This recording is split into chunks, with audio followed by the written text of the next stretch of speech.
The Honorable the Speaker, House of Representatives, sir.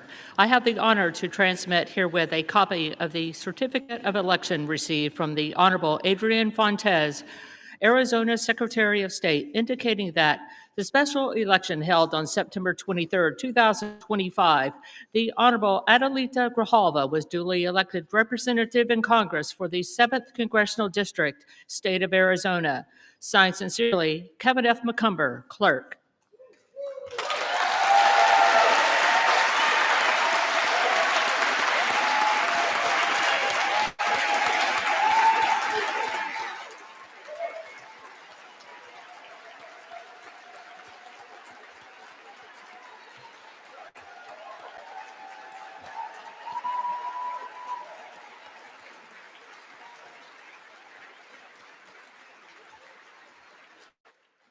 Will Representative-elect Grijalva and members of the Arizona delegation present themselves in the well? And all members will rise. And the representative-elect will raise her right hand.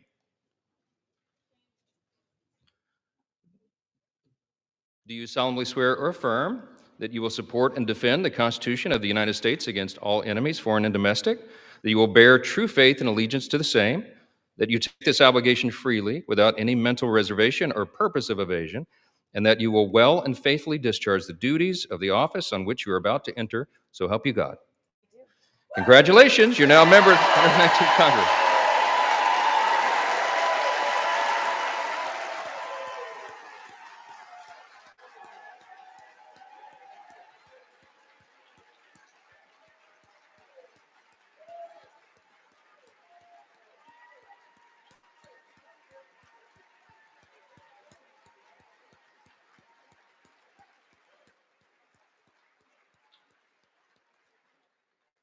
Without objection, the gentleman from Arizona is recognized for 1 minute. Thank you, Mr. Speaker. It is my pleasure to rise today to congratulate our newest colleague and fellow Arizonan on her swearing in as a representative from Arizona's 7th Congressional District, Congresswoman Adelita Grijalva. Congresswoman Grijalva has concentrated her career on issues associated and advocating for students and supporting families. As she follows her late father's footsteps, and boy, those are some footsteps, especially with those bolo ties. Wow. I have no doubt that she will bring to the halls of Congress the same energy that has defined her years of public service. As Dean of the Arizona Congressional Delegation, I wish to congratulate Congresswoman Grijalva and welcome her to the United States House of Representatives. I now yield to my friend from Arizona, Mr. Stanton. Mr. Speaker, thank you, and thank you to Congressman Gosar, the new Dean of Arizona's State Delegation. It has been a minute since we've all been together on the House floor. Looking for cobwebs around here. As Dean, Congressman Gosar replaces the late Congressman Raul Grijalva, one of the most impactful leaders in Arizona history.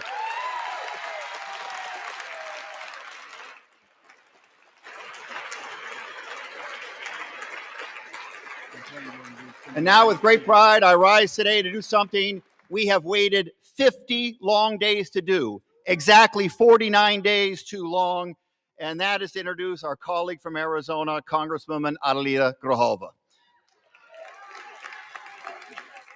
Since September 23rd, the people of Arizona have been waiting for this day, and the excuses for the delay have changed seemingly daily. First, they said they need an election certificate, though one isn't required. Then they wanted to make sure there was enough pomp and circumstance. Then we were informed about a non-existent Pelosi precedent. At one point, the speaker went on television and said, quote, "Bless her heart, she is representative-elect. She doesn't know how it works around here." Bless his heart, because here's how it should work.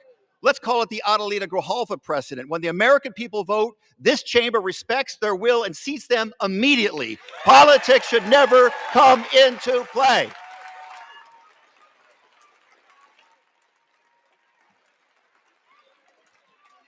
Mr. Speaker, Congresswoman Grijalva is a native Tucsonan, the granddaughter of a bracero who came here from Mexico, the youngest woman ever elected to the Tucson Unified School Board, serving 20 years, then a Pima County supervisor fighting for working families, affordable housing, early childhood education. She brings that same fight to Congress. The people of Arizona's 7th District placed their trust in her, and today that trust is rewarded. And her first act of Congress will be a powerful one. She will be the 218th and final signature on the discharge petition to force the Trump administration to release the Epstein files, delivering long overdue justice and accountability for hundreds of victims abused by rich and powerful men.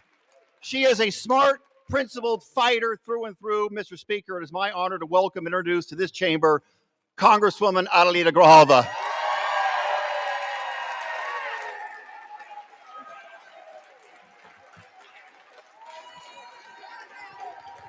Muchas gracias. Thank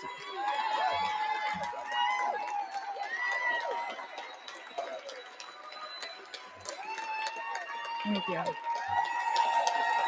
Muchas gracias.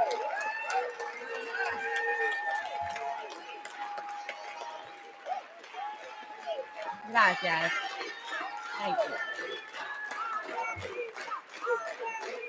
Thank you. Thank you. Muchas gracias. Thank you so much. Thank you to my colleague and friend, Congressman Stanton, for that kind introduction, and to the entire Democratic delegation from Arizona and the delegation that stood here with me that has supported me throughout this process. I rise today the proud granddaughter of a bracero, a hardworking Mexican immigrant who came to this country for a better life, and I stand as the proud daughter of a U.S. congressman, a man who spent his entire life fighting for justice, equity, and dignity for the most vulnerable. Yeah.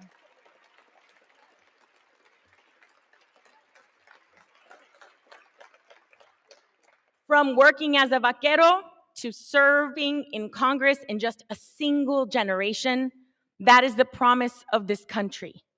That is the America I want to raise my 3 beautiful children in, Adelina, Raul, and Joaquin. Stand up, baby. Look at them.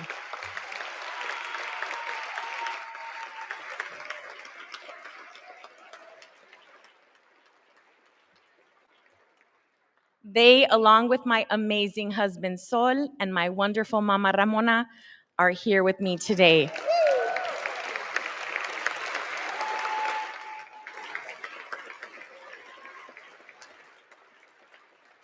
Muchas gracias por su apoyo y tu amor. And thank you to la gente of Southern Arizona for making history, electing me the first Latina, the first Chicana from Arizona to ever go to Congress.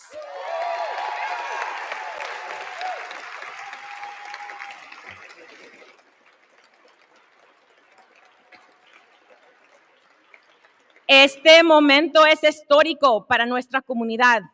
Es un honor ser la primera latina en representar a Arizona en el Congreso y les aseguro que aunque soy la primera, no será la última.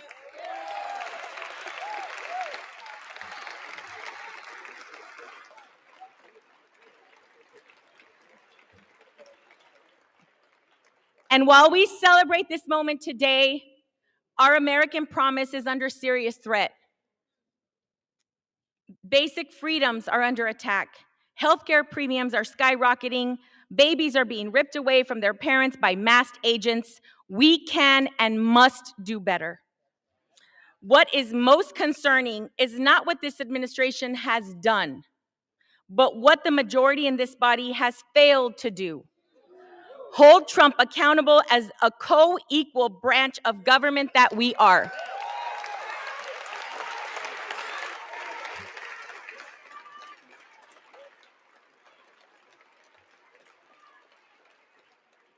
It has been 50 days since the people of Arizona's 7th Congressional District elected me to represent them. 50 days that over 800,000 Arizonans have been left without access to the basic services that every constituent deserves. This is an abuse of power. Mr. Speaker, I ask unanimous consent that the Committee on the Judiciary be discharged from further consideration of H.R. 4405 and ask for its immediate consideration in the House. Under guidelines consistently issued by successive speakers, as recorded in Section 956 of the House Rules and Manual, the chair is constrained not to entertain the request unless it has been cleared by the bipartisan floor and committee leaderships.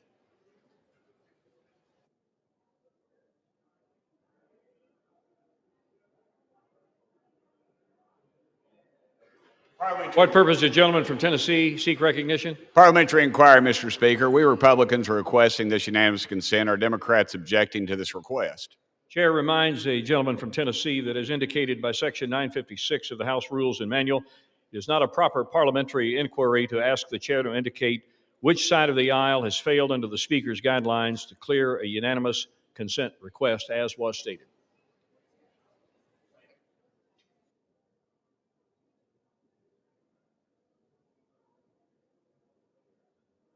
Does the gentlelady from Minnesota seek recognition? Mr. Speaker, by the direction of the Committee on Rules, I call up House Resolution 873 and ask for its immediate consideration. The clerk will report the resolution. House Calendar Number 46, House Resolution 873. Resolved that upon adoption of this resolution, it shall be in order to take from the Speaker's table the bill H.R. 5371, making continuing appropriations and extensions for fiscal year 2026 and for other purposes, with the Senate amendment thereto, and to consider in the House without intervention of any point of order a motion offered by the Chair of the Committee on Appropriations or his designee that the House concur in the Senate amendment. The Senate amendment and the motion shall be considered as read. The motion shall be debatable for 1 hour, equally divided and controlled by the chair and ranking minority member of the Committee on Appropriations or their respective designees. The previous question shall be considered as ordered on the motion to its adoption without intervening motion. House will be in order.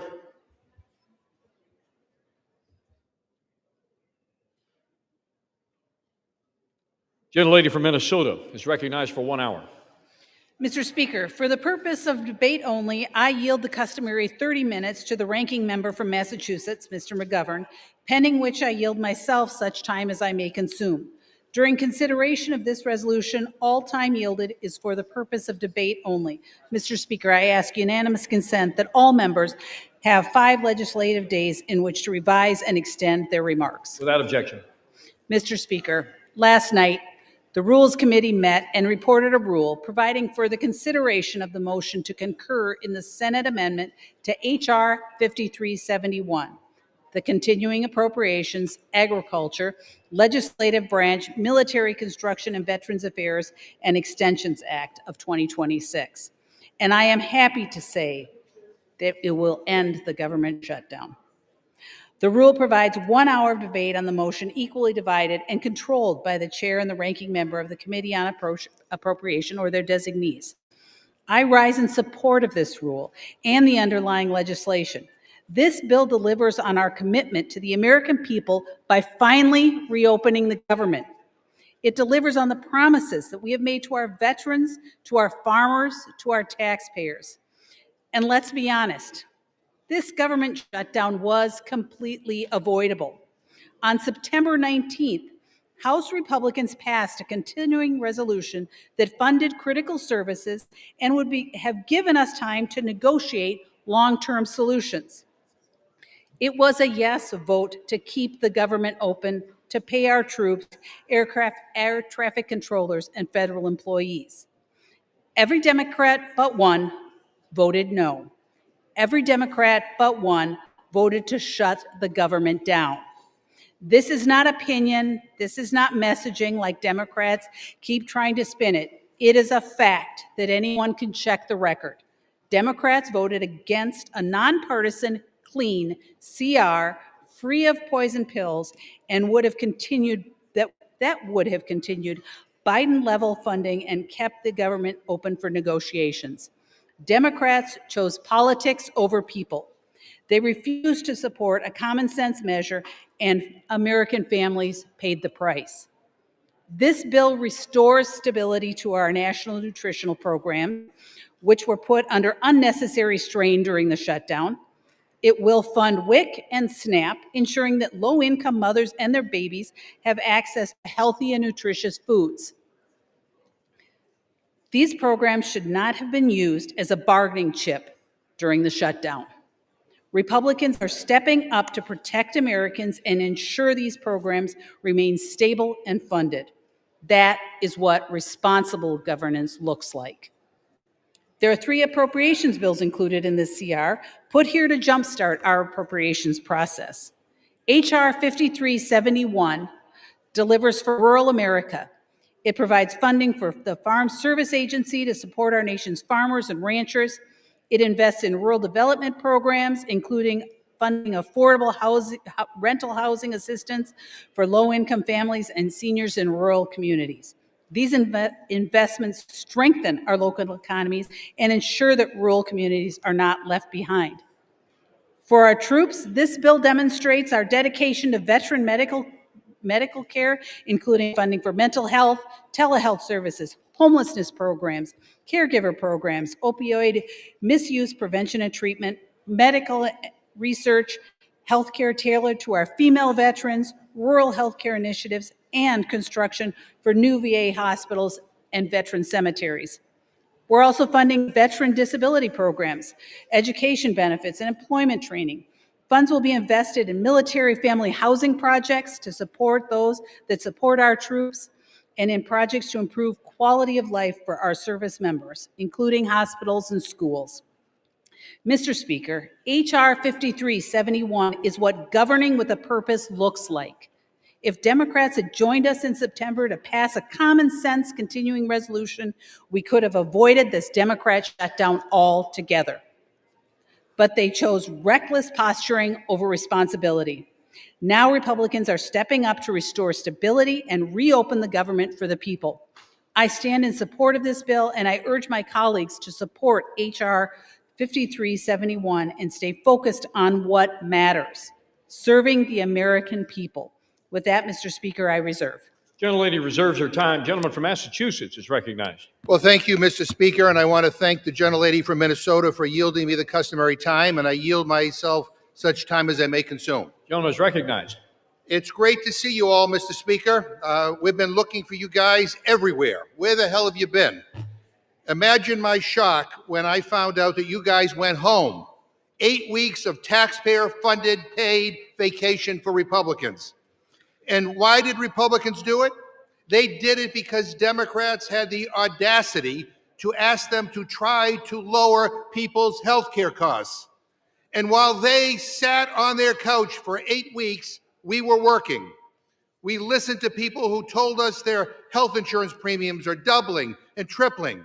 We heard from people who don't understand why you guys moved at the speed of light to give tax breaks to billionaires, but you won't lift a damn finger to extend the tax credits that help ensure people's health insurance premiums don't skyrocket.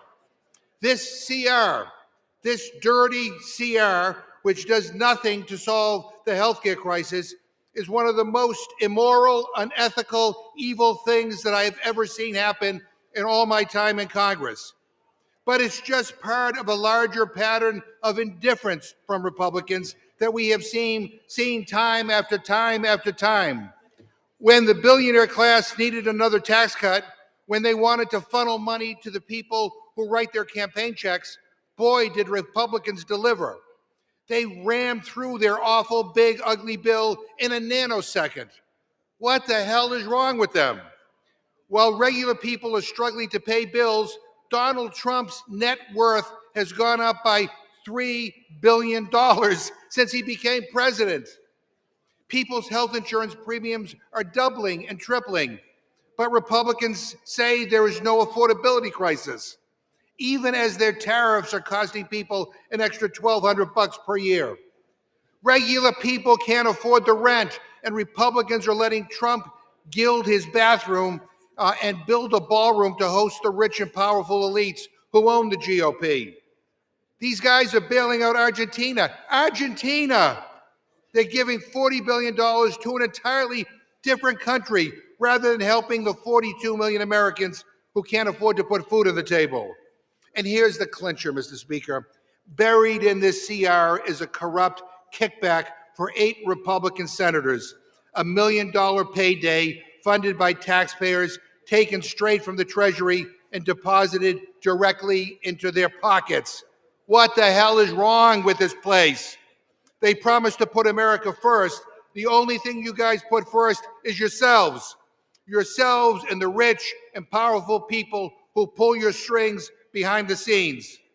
These people don't care. They don't have to call the insurance company because their claim was denied. They don't buy their own groceries. If you have a private jet, an offshore bank account, and an invite to Mar-a-Lago, go ahead and support your Republican representative. But if you're a regular person who feels like you're getting screwed over, if you are fed up with the status quo here in Washington that only works for those at the top, this majority is not fighting for you, but we are. Democrats are on your side, and we will fight with you every step of the way against the corruption, the lies, and the BS coming out of this administration. And we won't back this so-called deal. It's not a real solution, and it is certainly not a clean CR. This CR leaves families twisting in the wind with zero guarantee there will ever be a vote to extend tax credits to help everyday people pay for their health care. I urge my colleagues to vote no on this rule and no on the underlying legislation, and I reserve my time. Gentleman's time is reserved. Gentlelady from Minnesota.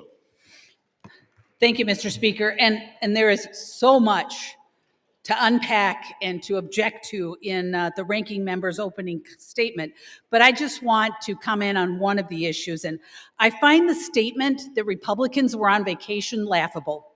The idea that Republicans were on vacation during the shutdown, it's just simply false. It's false. Many of us were in Washington, or we were in our districts meeting with constituents, advancing local priorities, and staying fully engaged with our constituents in our work. Our dedication to serving the American people didn't pause during the shutdown.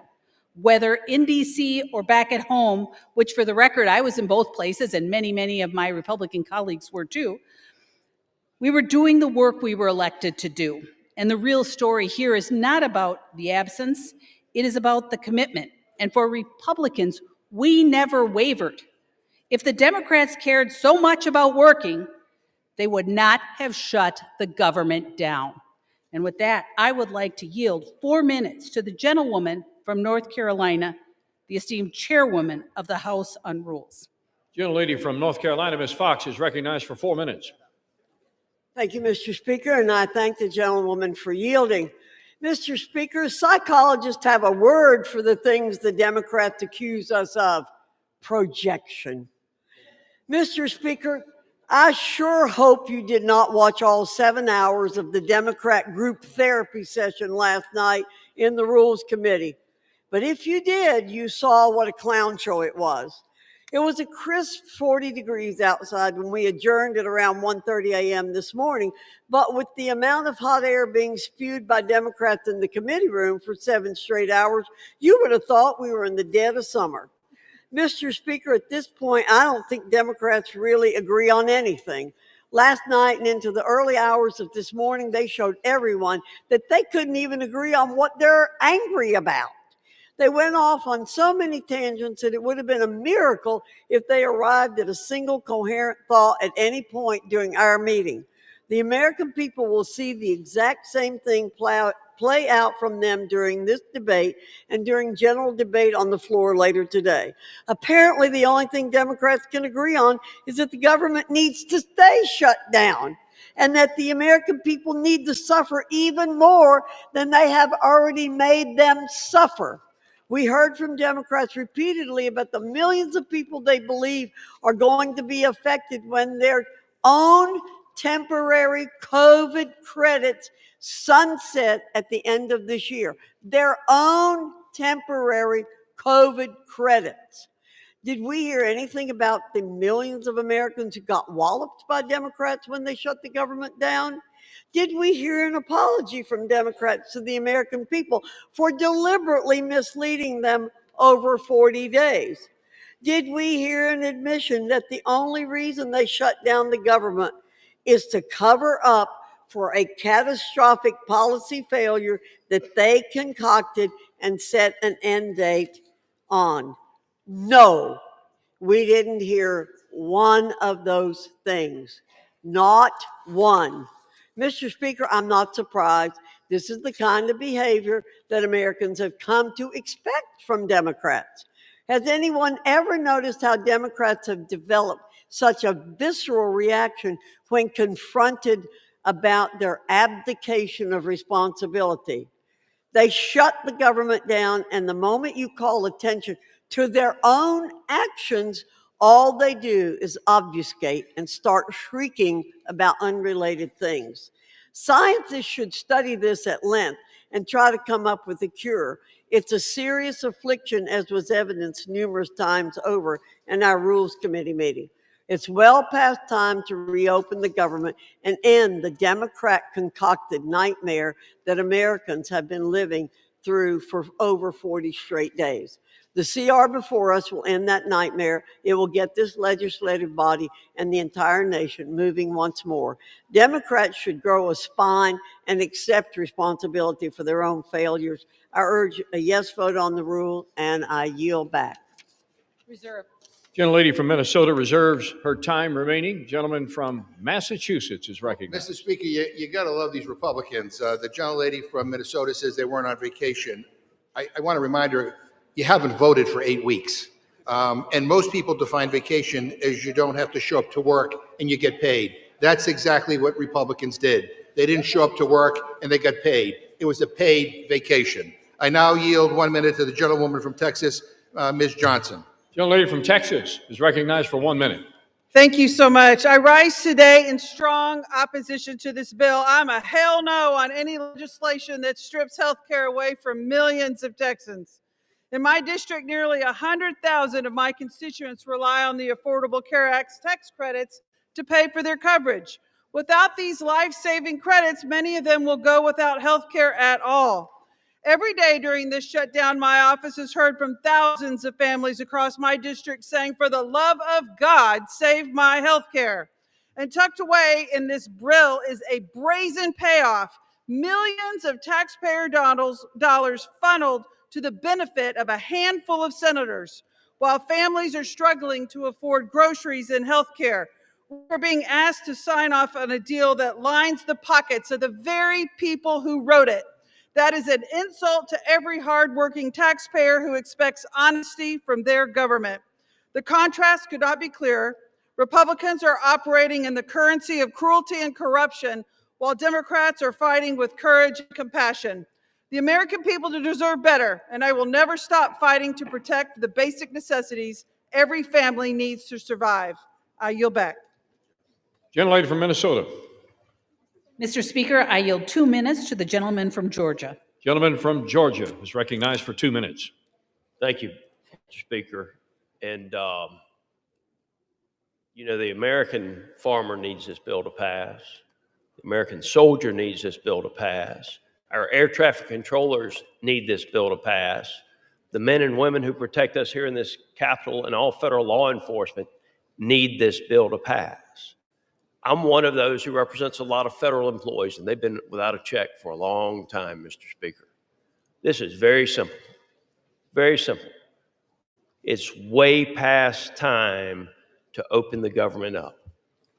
There are going to be a lot of excuses about coulda, shoulda, woulda, and you need to take this provision or that provision out, or they're going to vote to keep the government shut down. Well, let me tell you something. The vote today, it is straight up or straight down. You vote to open the government up today, or you vote to keep it closed. That's all there is to it. Now, as for the provision that's been mentioned a few times about the Senate language, I have introduced a piece of legislation already to repeal the Senate language, and I'm hopeful that we'll have a vote on that as soon as we get back. Mr. Speaker, I yield the remainder of my time. Reserve. Gentlelady from Minnesota continues to reserve her time. Gentleman from Massachusetts. Mr. Speaker, you gotta love these guys. I mean, they're all introducing legislation to repeal provisions in a bill that they're going to vote yes on. I mean, you figure that out. Mr. Speaker, the previous question is the House Democrats' last attempt to make a change to this rule before it gets voted on. And I want to use this opportunity to talk about a last-minute provision that was slipped into the CR in the Senate. It's an outrageous giveaway to pad the pockets of 8 Republican senators. and it's one of the most corrupt things I've seen in my life. So if the House defeats the previous question, I will offer an amendment to the rule to consider as adopted an amendment to the continuing resolution offered by Representative Subramanian which would strike the corrupt giveaway out of the text of this bill so it does not make it into law. Mr. Speaker, this is a massive payday for Republicans. It would allow 8 of their senators to shovel millions of dollars into their own wallets. I'm talking cash money, not for their states, not for their constituents. No, for their own personal bank accounts. Why should a United States senator or any party get a special right that nobody else has? No state legislator, no governor, no judge, no citizen in the entire country has this right, but we are creating it for a handful of Republican senators. It is immoral. I'd say it's unconstitutional. It is wrong. And it's probably the most brazen theft and plunder of public resources ever proposed in the United States Congress. And it was tucked into this legislation. And I want to speak directly to Republicans who say they can't vote with us because it will delay the reopening of the government. First off, that's exactly what these corrupt senators were hoping you'd say. Second, we absolutely can send this back to the Senate. They can quickly strip it and send the bill to the president. They finished this package in less than 2 days. This is one small thing that needs to be deleted. It's easy, and it can be done very fast. And please spare me the excuses that we'll get this done next week with a new bill. Once this is law, that's it. It is signed into law forever. It will never change. It is permanent, and you voted for it. And Republicans you all know that. So don't say you're going to pass some new bill next week to address this. That's just an excuse to do nothing that will fix it. Republicans moved at the speed of light to give tax breaks to billionaires, and the least they can do is give the same urgency to stop this shamelessly corrupt fleecing of the American people. Now, I get it. Trump is suing the U.S. government for $230 million, and I guess these senators want in on the action. They want their own payday, but I've never seen this level of grift, shameless corruption, and theft of public money in my entire life, ever. So, Mr. Speaker, I ask unanimous consent to insert the text of my amendment into the record along with extraneous material immediately prior to the vote on the previous question, and to discuss our proposal. I yield a minute to the gentleman from Virginia, Mr. Subramanian. Without objection on the UC request, the chair will remind the gentleman from Massachusetts and others to please refrain from engaging in personalities toward members of the Senate. Gentleman is recognized. Thank you, Mr. Speaker. Thank you, Ranking Member McGovern. I mean, you know what people hate more than seeing their costs go up? Is seeing their costs go up while corrupt politicians line their pockets with taxpayer money. That's what they really hate. But that's what this bill does. Republican senators slipped into this bill a legal pathway for them to personally receive millions of dollars in taxpayer money for being investigated after January 6th. And the other side talks about fiscal responsibility and says there's no money for health care, but somehow there's taxpayer money for Republican senators. This is an ethics violation. This is a breach of trust, and it calls into question the very legitimacy of this institution. So I put forward an amendment to reject this corruption, but committee Republicans voted it down last night, and they said they knew it was corrupt, but that there was nothing that could be done, and that the system didn't work. Well, you are the system. And House Republicans promised to vote on this next week as a standalone bill, but there's no guarantee that the Senate will act. In fact, they probably won't act, right? So you have the power to join us in righting this wrong today. So let's take out this ridiculous kickback. Otherwise, a vote for this bill is a vote for corruption. I yield back. Gentleman yields back. Gentlelady from Minnesota. Thank you, Mr. Speaker. And I never said, Mr. Speaker, that this bill was perfect. And not everyone agrees with the provision, and our colleague from Georgia had just mentioned and is already addressing it. But what we do agree on is that it is critically important to get the government open. And that's why we are here today. Getting our federal employees paid, getting our troops paid, getting SNAP back on track, getting our airports back to full capacity. Once this happens, we can tackle the issues and get back to really doing the things for the American people, not using their suffering as leverage. like the Democrat Whip Clark is willing to do. Democrats have spent weeks performing political theater by refusing to open government and continue to perform that political theater. But we need to prioritize the reopening of the government and stop the suffering that the Democrats want to use as leverage. And with that, I yield 2 minutes to the gentleman from New York.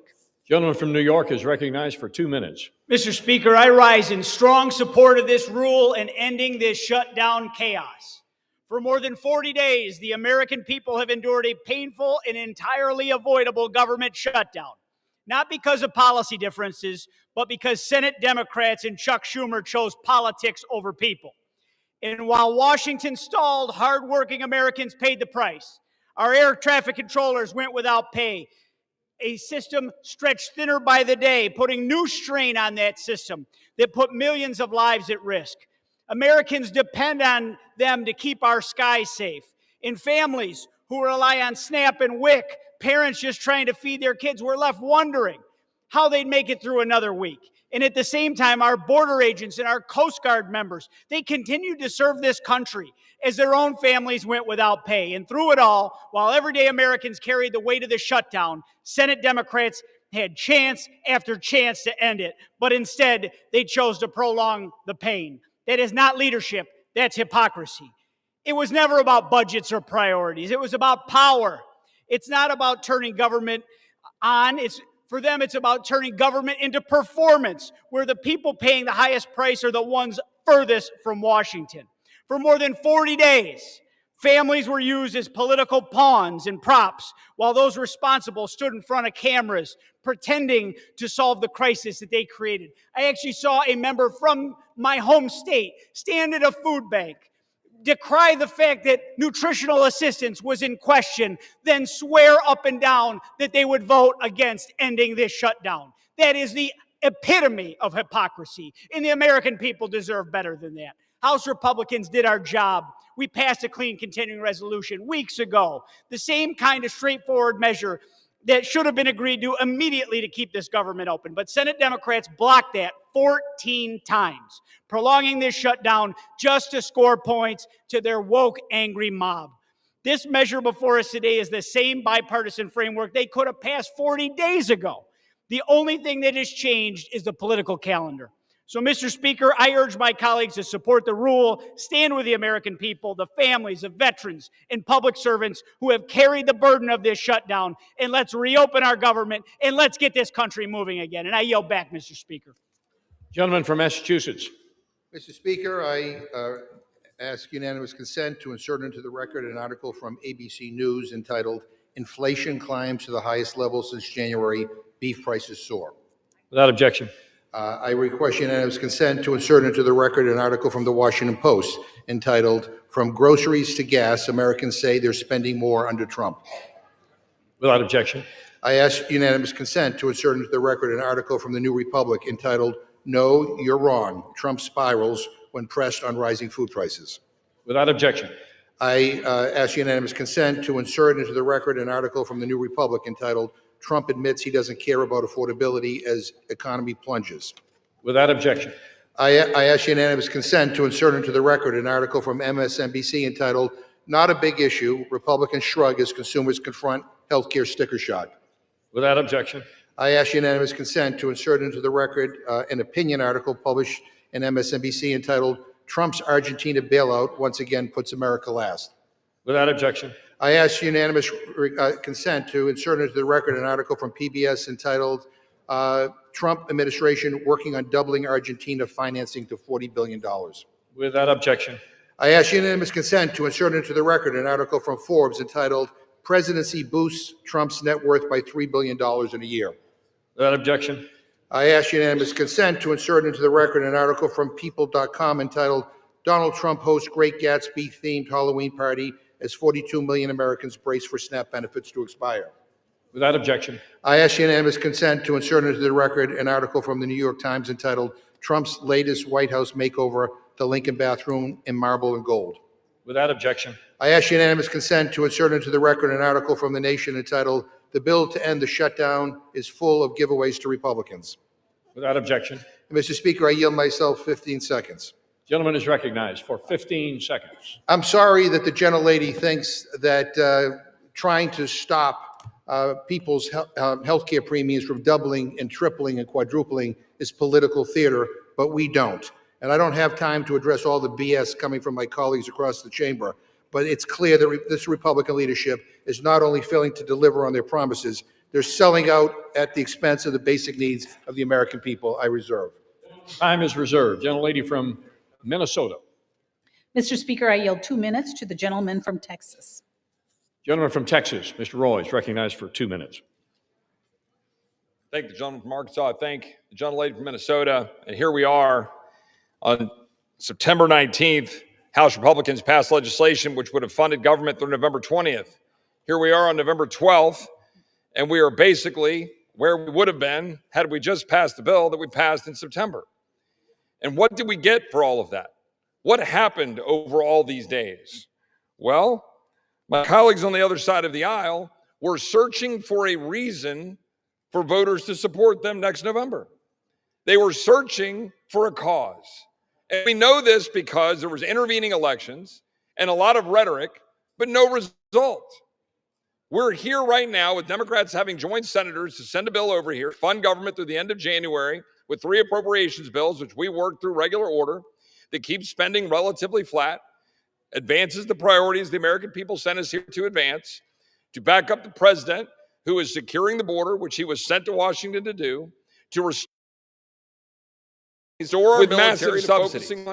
That's the actual fact, rather than the American people priorities, which the American people send them here to do. And they recognize that they don't want insurance companies to be enriched, but they want to be able to go get the doctor after 4 years of being wrecked. The American people understand this, but also so do we. Abhorrent policies. And we're here to open the government, and we're here to stand up for doctors and patients instead of insurance companies and big regulators.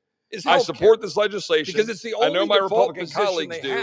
The question really is, will Democrats, and the fact is, they wish to perpetuate the shutting down of government to enrich insurance companies. And asking us, I yield back, to have the Treasury print money. A couple of things, Mr. Speaker. I don't then think we want to be give lectured out somebody who, in order to enrich insurance companies with massive subsidies. That's the actual fact. And the American people understand this. And they recognize that they don't want insurance companies to be enriched, but they want to be able to go get the doctor of their choice. The American people understand this, and so do we. And we're here to open the government, and we're here to stand up for doctors and patients instead of insurance companies and big regulators.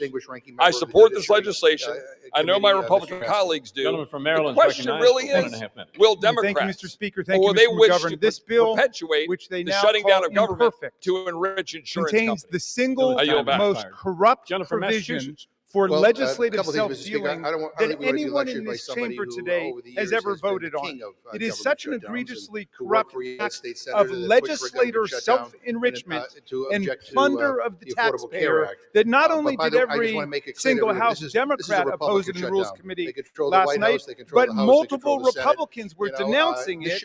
That is, before they were summoned into a side room and instructed to vote for it, which they all proceeded to do. Now they're telling us, vote for it today, and they'll repeal it, well, maybe next week, or maybe the week after that, or maybe before Christmas. Repeal it. I've got a solution for you. If you don't like this corrupt provision, don't vote for it today. That will work. This is a great bill. A great bill that is, if you think 8 Republican U.S. senators should have a right to collect at least $1 million in a jackpot bonanza payoff from the taxpayers simply because they were subject to the exact same rules all other Americans were subject to and are subject to now. And they don't propose to change those rules for anybody else, not for more than 300 million Americans, not for the members of the House of Representatives, not for governors and mayors, but for themselves. They want to deal themselves a special legal privilege. In this Republican class war, Great Gatsby economy where President Trump has made more than $3 billion since he reoccupied the White House, the federal building which he has proceeded to demolish in large part, where millions of Americans face losing their health care and their SNAP benefits. This provision is an affront to our taxpayers, to the rule of law, to everyone who believes. Could I ask for 15 seconds more? It is an affront to everyone who believes that we in public office must be the servants of the people, not the masters of the people who get special legal rights and privileges and multi-million-dollar payoffs. People who think that they have a right to better treatment than everybody else, like Ghislaine Maxwell in their prison camp where she gets room service, puppy time, and special gym privileges. Gentlelady from Minnesota. She reserves her time. Gentleman from Massachusetts. I yield 1 minute to the gentlewoman from Oregon, Ms. Bonamici. Gentlelady is recognized. Thank you, Mr. Speaker. I rise today in opposition to this continuing resolution. I will not support a bill that will continue the Republicans' assault on Americans and their pocketbooks. At a time when Oregonians and Americans are already struggling with rising costs, this bill locks in devastating cuts to health care and drives up the cost, in many cases significantly. The assault on healthcare and the Republican shutdown more broadly, they're further proof that the first 10 months of this Trump administration have been chaotic, harmful, and completely out of touch with the needs of the American people. Donald Trump held an extravagant Great Gatsby party at Mar-a-Lago the night before SNAP benefits expired, while the administration and Republicans continue to ignore the needs of working families. That's not governing. They've abandoned their responsibility to bring down costs and grow the economy. And Mr. Speaker, this bill was already bad, but now they added this corrupt get-rich-quick scheme to give hundreds of thousands of taxpayer dollars to Trump-aligned senators. That is outrageous. Oregonians and Americans deserve better. My colleagues should listen to their constituents, vote no, and come back to the table and join us in the work to make healthcare affordable and accessible to all. I yield back. Gentlelady from Minnesota, with 14.5 minutes remaining. Thank you, Mr. Speaker. And Mr. Speaker, I yield 2 minutes to the gentleman from North Carolina. Gentleman from North Carolina is recognized for 2 minutes.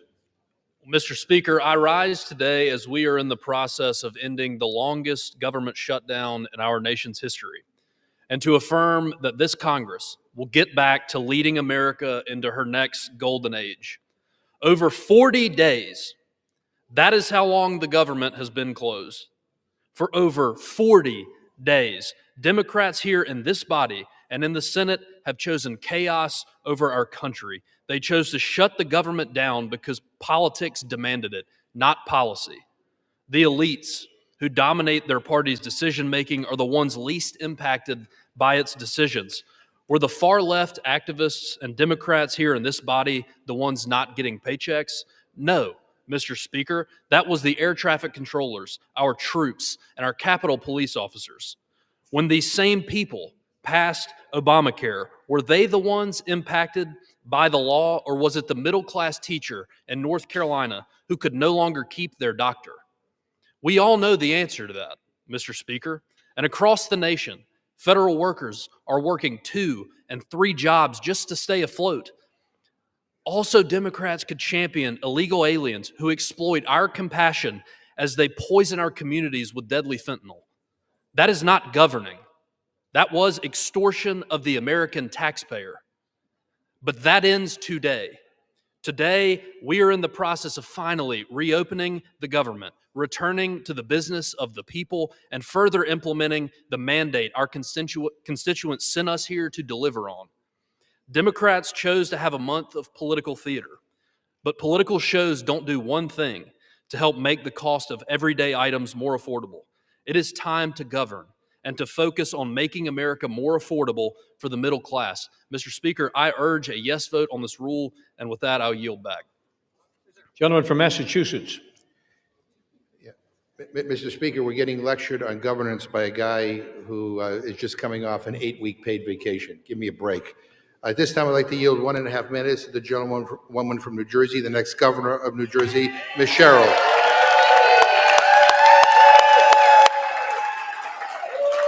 The gentlelady from New Jersey is recognized for 1.5 minutes. Mr. Speaker, I rise in opposition to a rule for a bill that does nothing to protect over 450,000 New Jerseyans who will see their health care premiums skyrocket. I took my first oath to the Constitution when I was 18 and went to the Naval Academy. It's an oath to serve, to run toward the fight. And so I ran for Congress after I saw Washington Republicans attacking the Affordable Care Act. I promised I would take on the status quo. I would fight the big fights, because that's what people expect of their leaders. That's what people deserve from their leaders. And I'm proud of the wins that I've delivered as your representative for New Jersey's 11th District. Capping the cost of insulin and prescription drugs for seniors, funding the Gateway Tunnel, the PACT Act for veterans, flood mitigation projects, delivering for Picatinny Arsenal. You have trusted me, New Jersey, and last week you placed your trust in me again, electing me your 57th governor. So I ran on a similar promise, to take on anyone and stop at nothing, to lower cost and build opportunity for everyone. This will be my last speech in this chamber. I intend to submit my resignation next week and turn to protecting all of New Jersey. So my parting message to Jersey is, thank you. To my staff, thank you for your dedication to serving the 11th District of New Jersey. To my colleagues, do not let this body become a ceremonial red stamp from an administration that takes food away from children and rips away health care. 30 seconds. Gentlelady's given another 30 seconds. That rips health care away from people and takes food away from children. To the country, stand strong. As we say in the Navy, don't give up the ship. Thank you, and I yield back.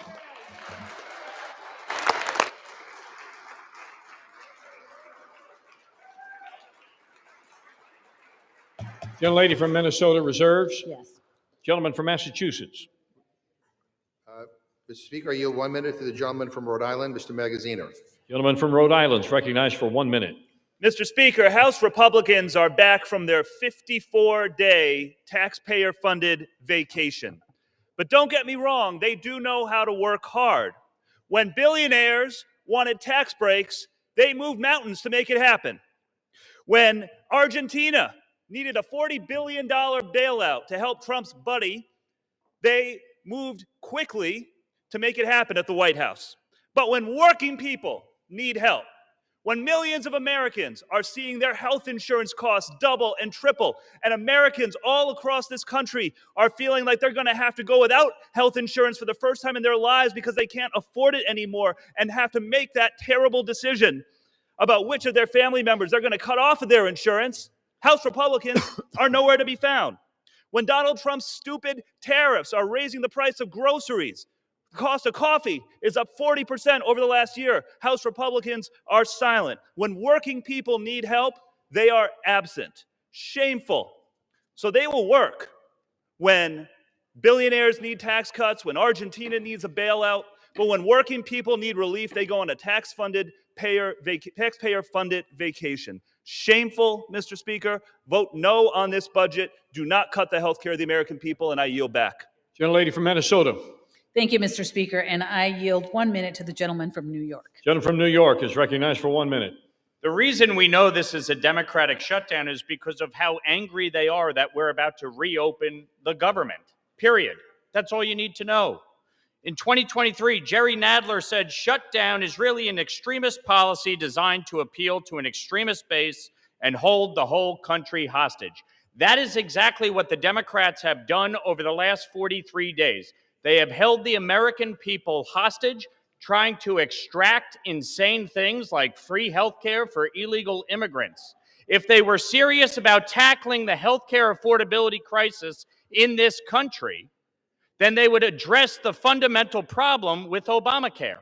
Since Obamacare took effect, health care premiums have risen by 96%, and on the open market by 114%.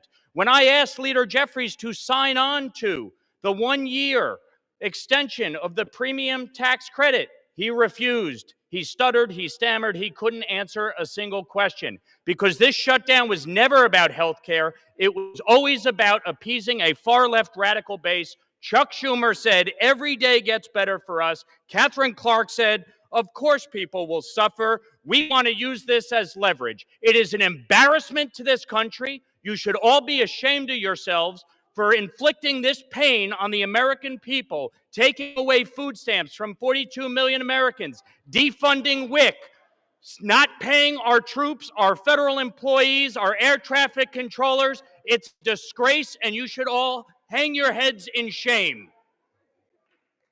Vote yes to pass the bill and reopen the government. All right. Let me remind my colleagues. I fully recognize that there's a lot of pent-up anxiety and emotions have been elevated somewhat, but please, in the interest of the decorum of this House, to direct your comments to the chair and do not engage in personalities toward the Senate, toward the President, and others. Gentleman from Massachusetts with 14 and 1/2 minutes remaining. Yeah, well, Mr. Speaker, let me just say the gentleman from New York sounds as extreme as his voting record. And I'd like to say to the gentleman who just spoke, by supporting this bill, he's betraying 7,000 constituents in his district who rely on the ACA to afford their health care. Boy, I'm glad he's not my representative. At this time, I'd like to yield 1 minute to the gentleman from New York, Mr. Kennedy. Gentleman from New York is recognized for 1 minute. Mr. Speaker, as the representative of Western New York, where so many people in my community, like others across the country, are already struggling to afford health care, I urge my colleagues to reject this disgraceful bill. As an occupational therapist, I know exactly who these cuts will hurt. I've heard from so many who are desperate for a lifeline, like Iris, a mom in Buffalo who's worried about how she'll keep her kids' health insurance, or Andy, a nursing home resident in Tonawanda who relies on Medicaid to get the services he needs, or the kids at Bourne Hava, a special needs school where I provided therapy, who depend on early intervention services. Donald Trump and congressional Republicans began their assault on the people of our country in the big ugly bill. This bill further devastates healthcare and leaves millions of Americans to pray they don't get sick. Shame on anyone who goes along with it. This country deserves better. I'll be voting no, and I urge all of my colleagues to do the same. I yield back. Gentlelady from Minnesota. Reserves. Gentleman from Massachusetts. Mr. Speaker, some big news and breaking news in the last hour. I'm proud to say that our newest colleague, Representative Adelita Grijalva, just became the 218th signature on the Massey Kana discharge petition to compel the release of the Epstein files. And to all my Republican colleagues who refuse to sign on, time is up. You need to figure out where you stand on this because you're about to go on record. Is your loyalty to Trump more important than going after pedophiles? Because make no mistake, these files will come out. It is no longer a question of if, only when, and whether the White House chooses to stand with the survivors or throw them under the bus. And at this time, Mr. Speaker, I'd like to yield 1 minute to the gentlewoman from Oregon, Ms. Dexter. Gentlelady from Oregon is recognized for 1 minute. Thank you, Mr. Speaker. I rise today in strong opposition to this rule and the underlying bill. As a physician who spent 20 years saving lives, I did not come to Congress to let healthcare be decimated by Congress. I came to fight for my constituents who deserve to be able to see a doctor they trust, afford their medication, and keep their families healthy. If House Republicans let the ACA tax credits expire, they are complicit in forcing Oregonians to make impossible choices, like whether to keep their insurance or put food on the table. As a physician, I know what comes next. People go without.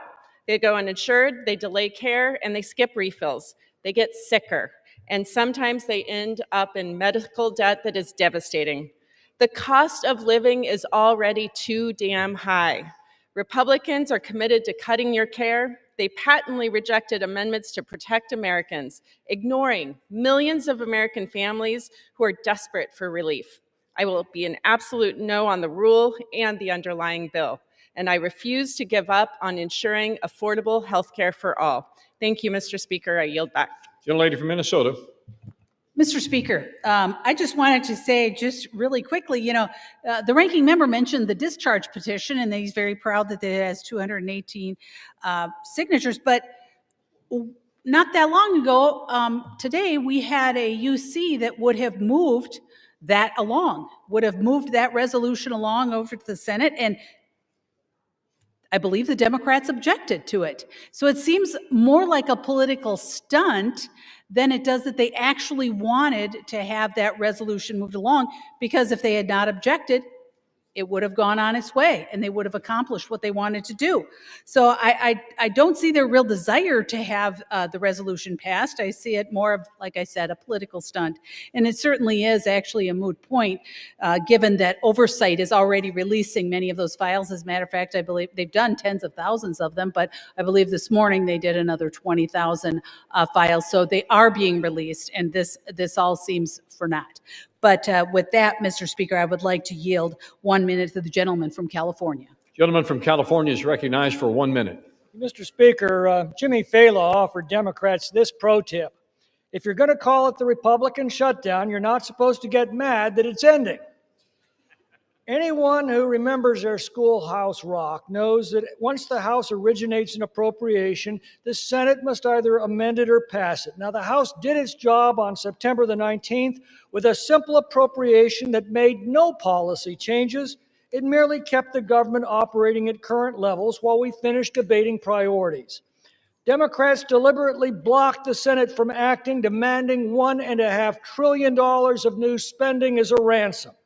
Finally, thank God, 8 of them put country ahead of party and voted to end this madness. Now, hearing the bitter recriminations from our leftist colleagues, it seems unlikely we'll see much bipartisanship today. But with or without them, we will reopen the government tonight and get back to addressing the challenges that confront our country.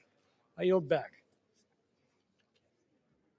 Gentleman from Massachusetts with 11 minutes remaining on his side, 9 minutes on the majority side. Mr. Speaker, I'm surprised that the gentlelady brought up the UC request, but I'm glad she did, because I want the record to be clear. I didn't hear any objection on the floor. The Republican chair basically ruled it as an improper UC request, and so that is why it didn't move forward. And but I do know this, because I'm on the Rules Committee. And I do know the gentlelady time and time again voted against releasing the Epstein files. And I know my Republican friends are hoping that they don't have to go on record because they don't want to get Trump upset at them. But the bottom line is every single Republican will go on record, and you will have to make clear whether you're on the side of a pedophile or whether you're on the side of the victims. Gentleman from Massachusetts is reminded to direct his comments to the chair, please. Thank you. You may Mr. continue. Chair. You have 1 minute to the gentlewoman from Washington, Ms. Jayapal. Gentlelady from Washington is recognized for 1 minute. Mr. Speaker, I rise to oppose this bill that allows health insurance premiums for 22 million American families to skyrocket and raises healthcare costs for everyone.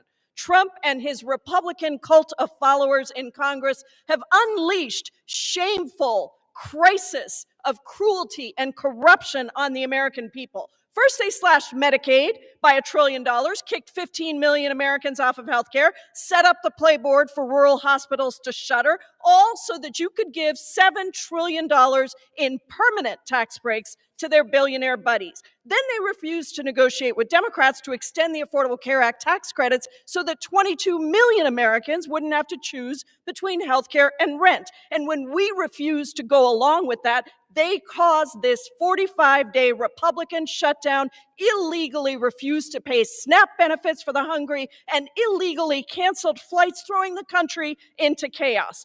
Trump and Republicans want to make you poorer and sicker. While Trump builds his gilded ballrooms, protects pedophiles, pardons those who buy his meme coins, and lets Americans starve. Shame on you. I'm a hell no on this bill. Gentlelady from Minnesota. Mr. Speaker, I yield 2 minutes to the gentleman from Tennessee. Gentleman from Tennessee is recognized for 2 minutes. Mr. Speaker, I rise today to oppose the Senate's provision that allows senators to make financial gain off illegal government surveillance. 3 things can be true at once, Mr. Speaker. The first truth is this: the shutdown has to end. The American people and countless Tennesseans I represent are suffering and experiencing real pain. This record-breaking Schumer Democratic shutdown was completely avoidable, and it was completely carried out for political purposes. The second truth is that the last administration, led by Joe Biden and his auto pen, unfairly surveilled conservatives and conservative members of Congress. That included sitting United States senators. Yet, Mr. Speaker, the third thing I would note is that the American taxpayer has suffered enough because of the last administration. No one in this body should support allowing senators to sue and collect from taxpayers because the FBI went rogue under President Biden. But don't get me wrong, the overreach is more than troubling. It's unfathomable that the Department of Justice was weaponized in this way. I fully support holding those radical agents accountable and the ongoing investigations into their misdeeds. Yet no elected official should profit from the political calculation of left-wing bureaucrats and judges.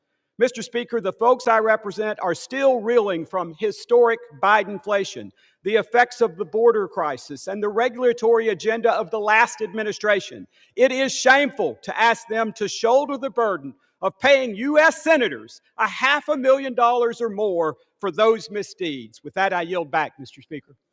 Gentleman from Massachusetts.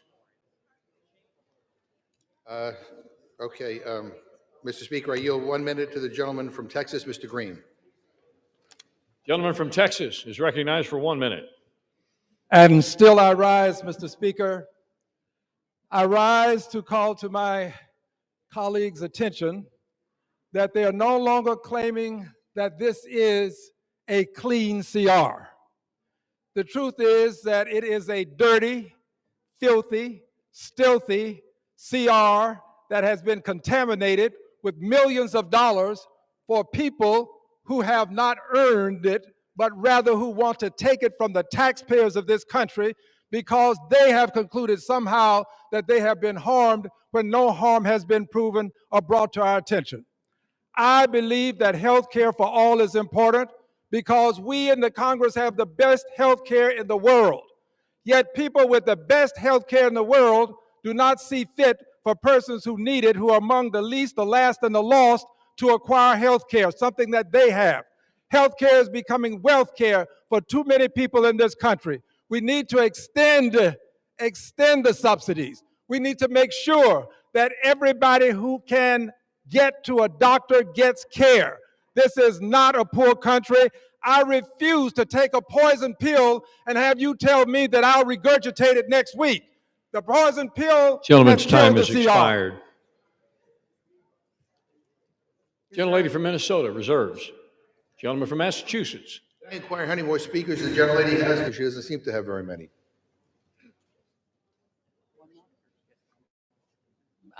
I believe we have one more, Mr. Speaker. Okay. All right. We have several. Mr. Speaker, I yield 1 minute to the gentlewoman from New York, Ms. Ocasio-Cortez. Gentlelady from New York is recognized for 1 minute. It is great. It is great that Democrats have a line of people who are willing to fight for working class Americans from coast to coast in this country, because God forbid that we have a member of the Republican caucus who stands up and actually wants to extend the Affordable Care Act so that people with cancer, insulin, and issues across all sorts of healthcare issues across this country have their health insurance protected and extended throughout 2026. It is unconscionable that what we are debating right now is legislation that will give 8 members of the United States Senate over $1 million apiece. And we are robbing people of their food assistance and of their health care to pay for it.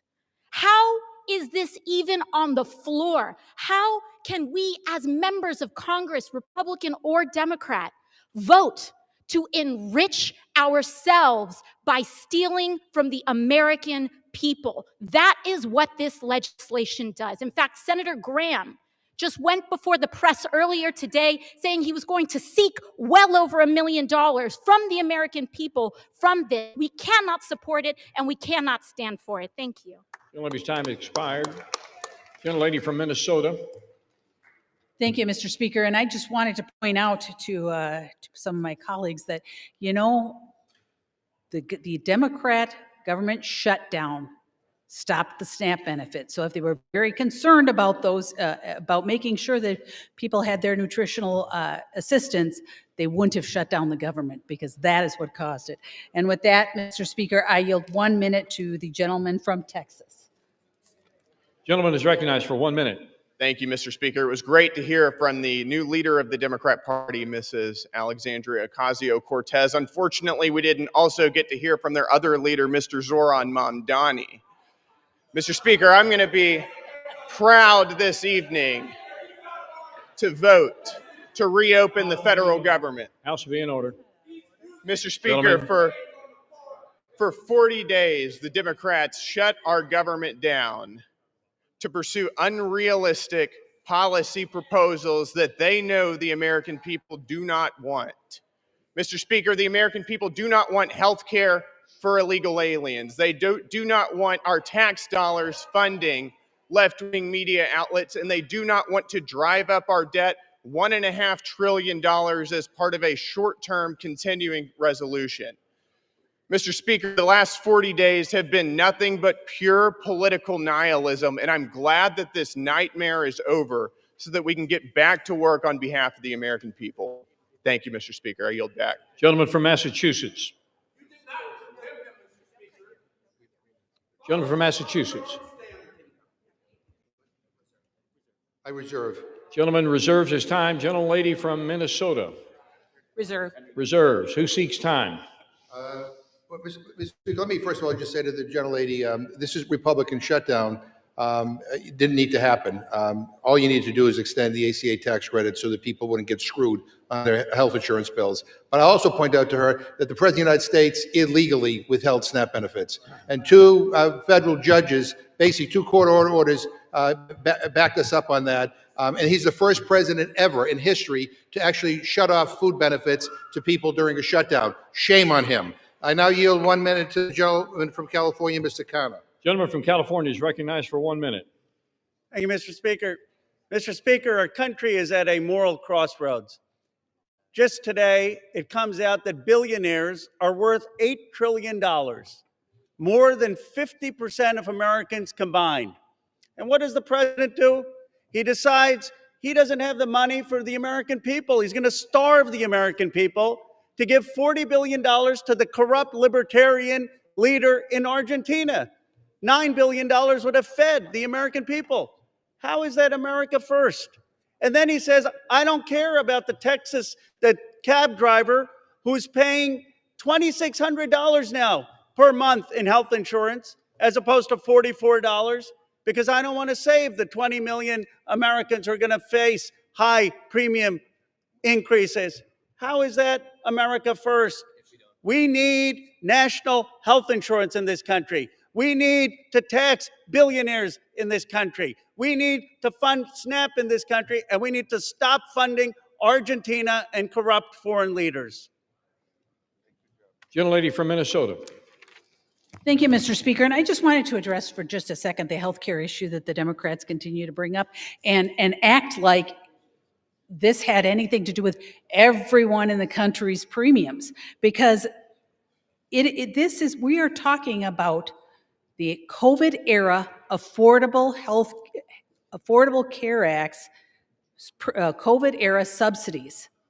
So this is not what is affecting other people's premiums, other than those folks that qualify for those COVID era premium subsidies. That's it.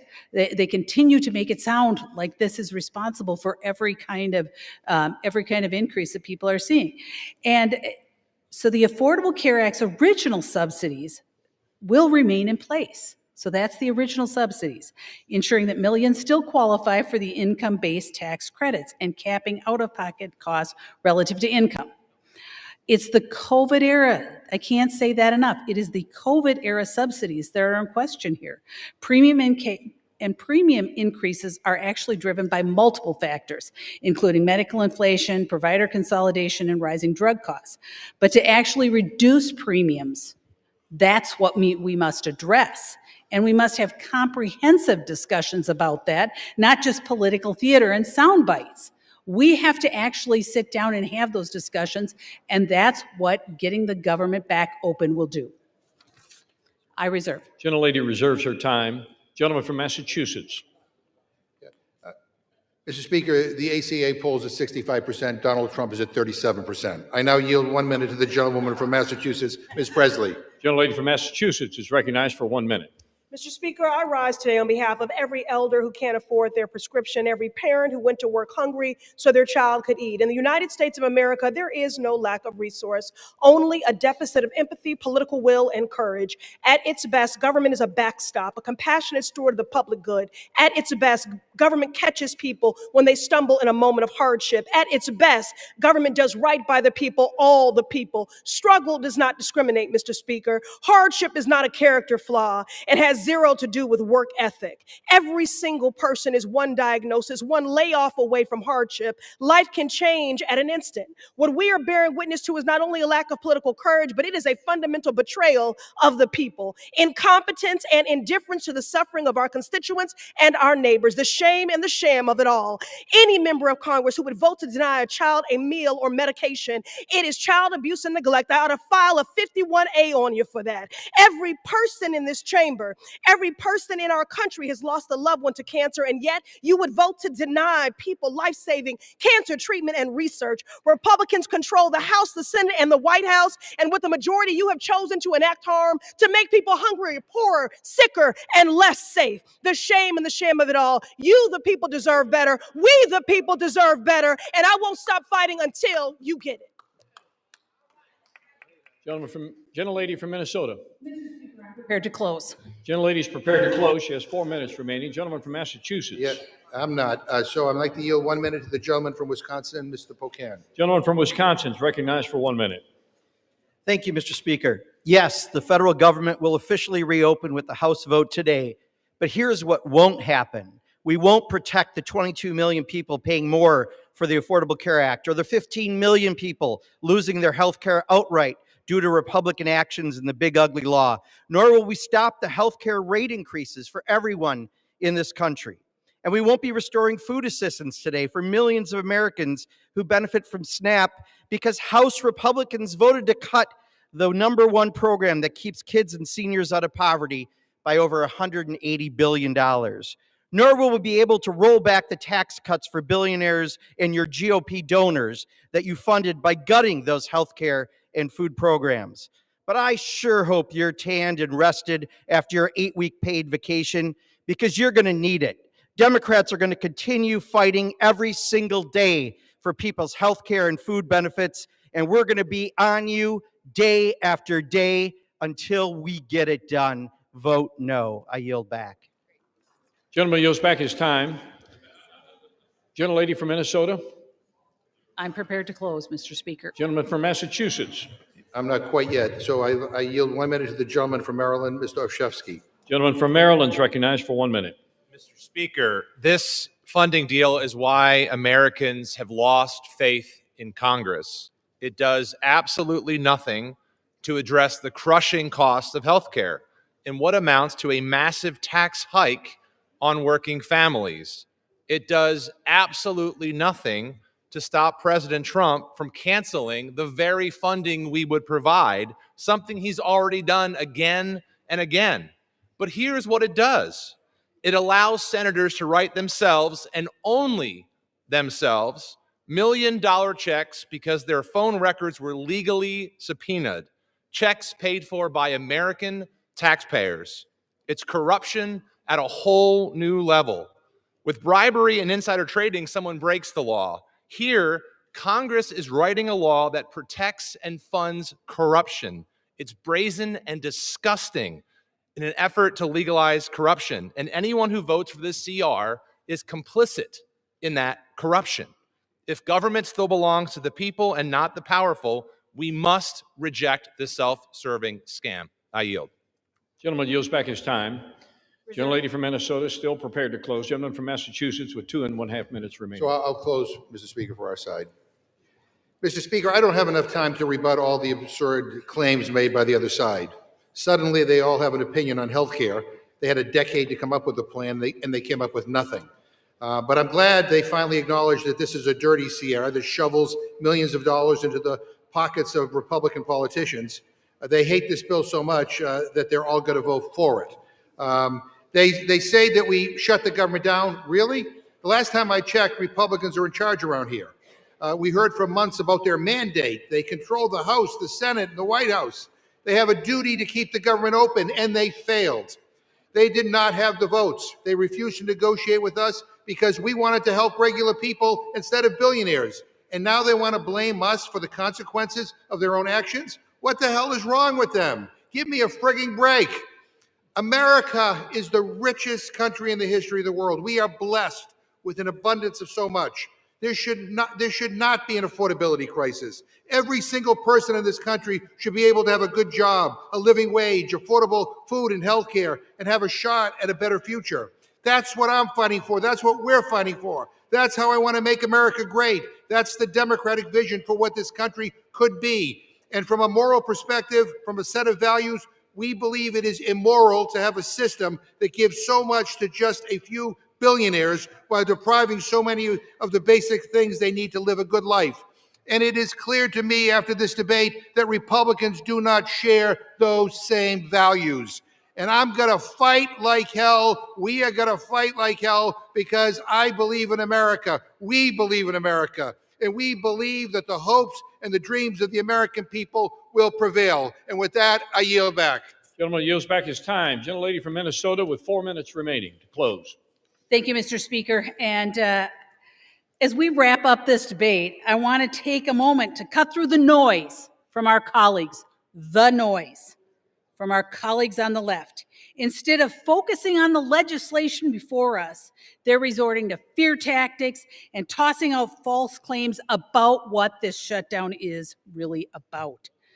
The CR would have kept the government open to continue and finish the appropriations process. And yet, the Democrats refused and instead chose to shut down the government. And you know, my colleague mentions values. Democrats claim that our values are different, and Democrat Wick Clark said, of course there will be families that are going to suffer, but it is one of the few leverage times we have. So if that's the values they're talking about, I don't share those values. I won't make the American people suffer, whether it be their SNAP payments, whether it be keeping air traffic controllers paid, whether it's paying our troops. Making the American people suffer is not the values that I share. And for the record, Republicans did not cause this shutdown, and we've not been on vacation. I've been splitting my time between DC and the district, as I mentioned before, meeting with constituents in both, meeting with federal agencies, hosting a teletown hall, and I know how hard my Republican colleagues have been working for their constituents and the American people. It was the Democrats who shut down the government when they refused to support a clean CR that would have kept the lights on and protected critical services. And now it's the Democrats who continue to shift the blame. Now, getting back to the issue at hand, let's talk about what this bill actually does. H.R. 5371 restores the funding for SNAP and WIC. It reimburses the contingency reserves to make sure that programs remain stable and reliable. Actually, President Trump moved $300 million of tariff revenue to fund WIC during the shutdown. Republicans are the ones protecting food security and not playing games with it. This bill also delivers for our farmers and ranchers and for rural development and invests in the community that feed this country and keep the economy strong. It supports our troops and federal workers. It ensures our service members and their families have the support they need, and it honors the promises we have made to those who have served.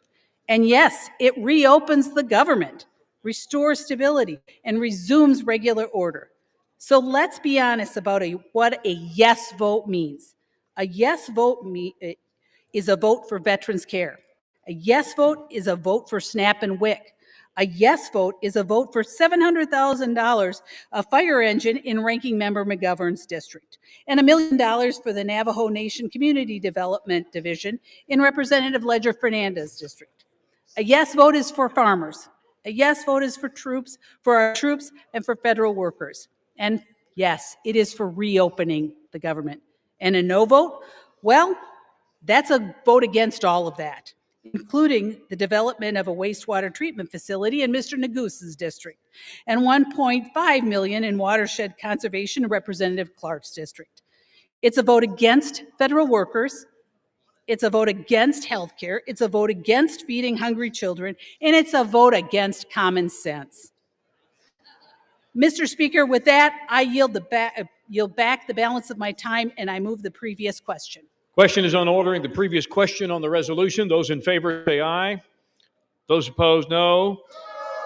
Opinion of the chair, the ayes have it. Mr. Speaker, Gentleman from Massachusetts. Hearing aid, I think. I asked for the yeas and nays. Yeas and nays are requested. Those favoring a vote by the yeas and nays will rise. Sufficient number having risen, the yeas and nays are ordered. Members will record their votes by electronic device. Pursuant to Clause 9 of Rule 20, the chair will reduce to 5 minutes, the minimum time for any electronic vote on the question of adoption of the resolution. This is a 15-minute vote.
era. We don't throw games left, right, left, right.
full year appropriations bill bipartisan, bicameral, full-year appropriations bills cover the military, construction, and veterans affairs, legislative branch, and agriculture, rural development, and food and drug administration divisions.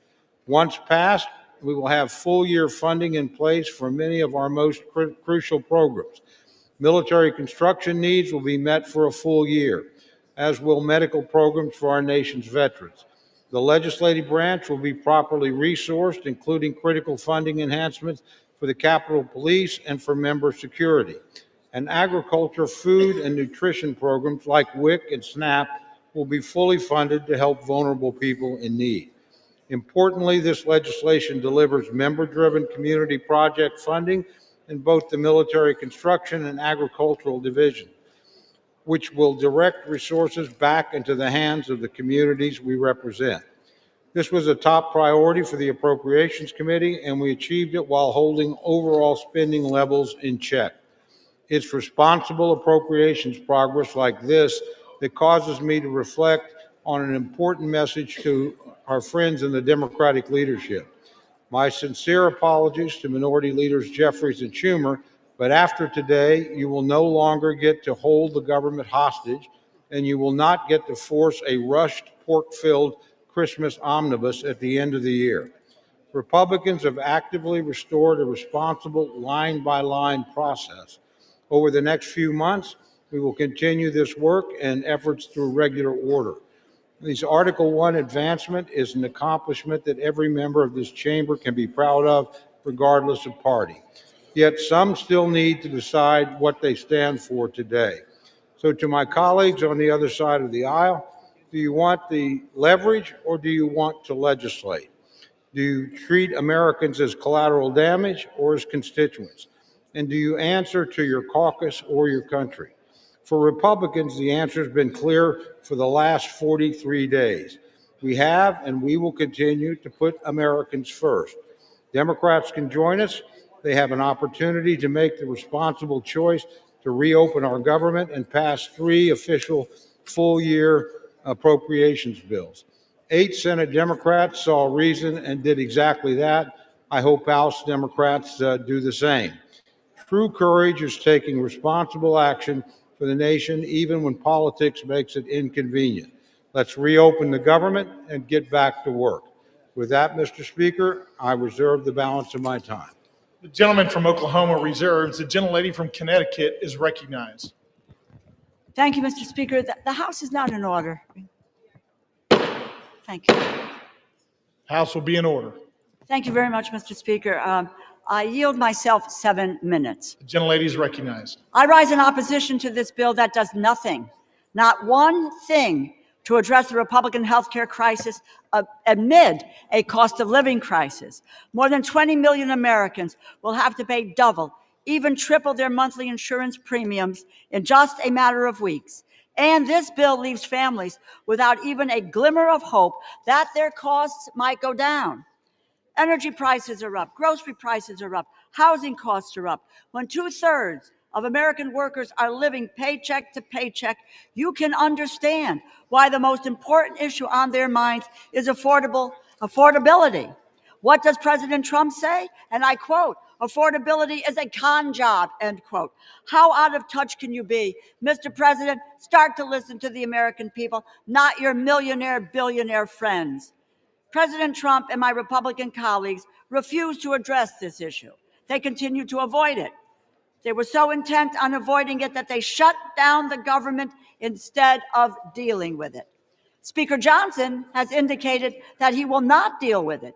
He has shown no interest in holding a vote on extending the health care subsidies, which would prevent monthly costs from soaring. Republicans have tried to say they will deal with this problem their own way, but they have no plan. They are trying to repeal the Affordable Care Act, as they have been trying to do unsuccessfully for 15 years. However, they are poised to succeed, which is why it is so important for this continuing resolution to fail. President Trump and Republicans, their plan is to drive up prices for everybody, compounding the cost of living crisis. More than 2 million Americans are expected to lose their health insurance next year because it has simply become too expensive. There are more than 50 pages of health care provisions in this bill. Not one of them stops costs from skyrocketing at the beginning of next year. Not one of them offers relief to American families being squeezed tighter and tighter by the Republican crisis. There is one group of people, however, who will receive some relief thanks to this bill. United States senators who may have participated in an insurrection snuck into this bill at the 11th hour by Senate Republicans is a provision to pay out at least $1 million each to 8 United States senators implicated in the January 6th insurrection. Understand, this is a corrupt precedent.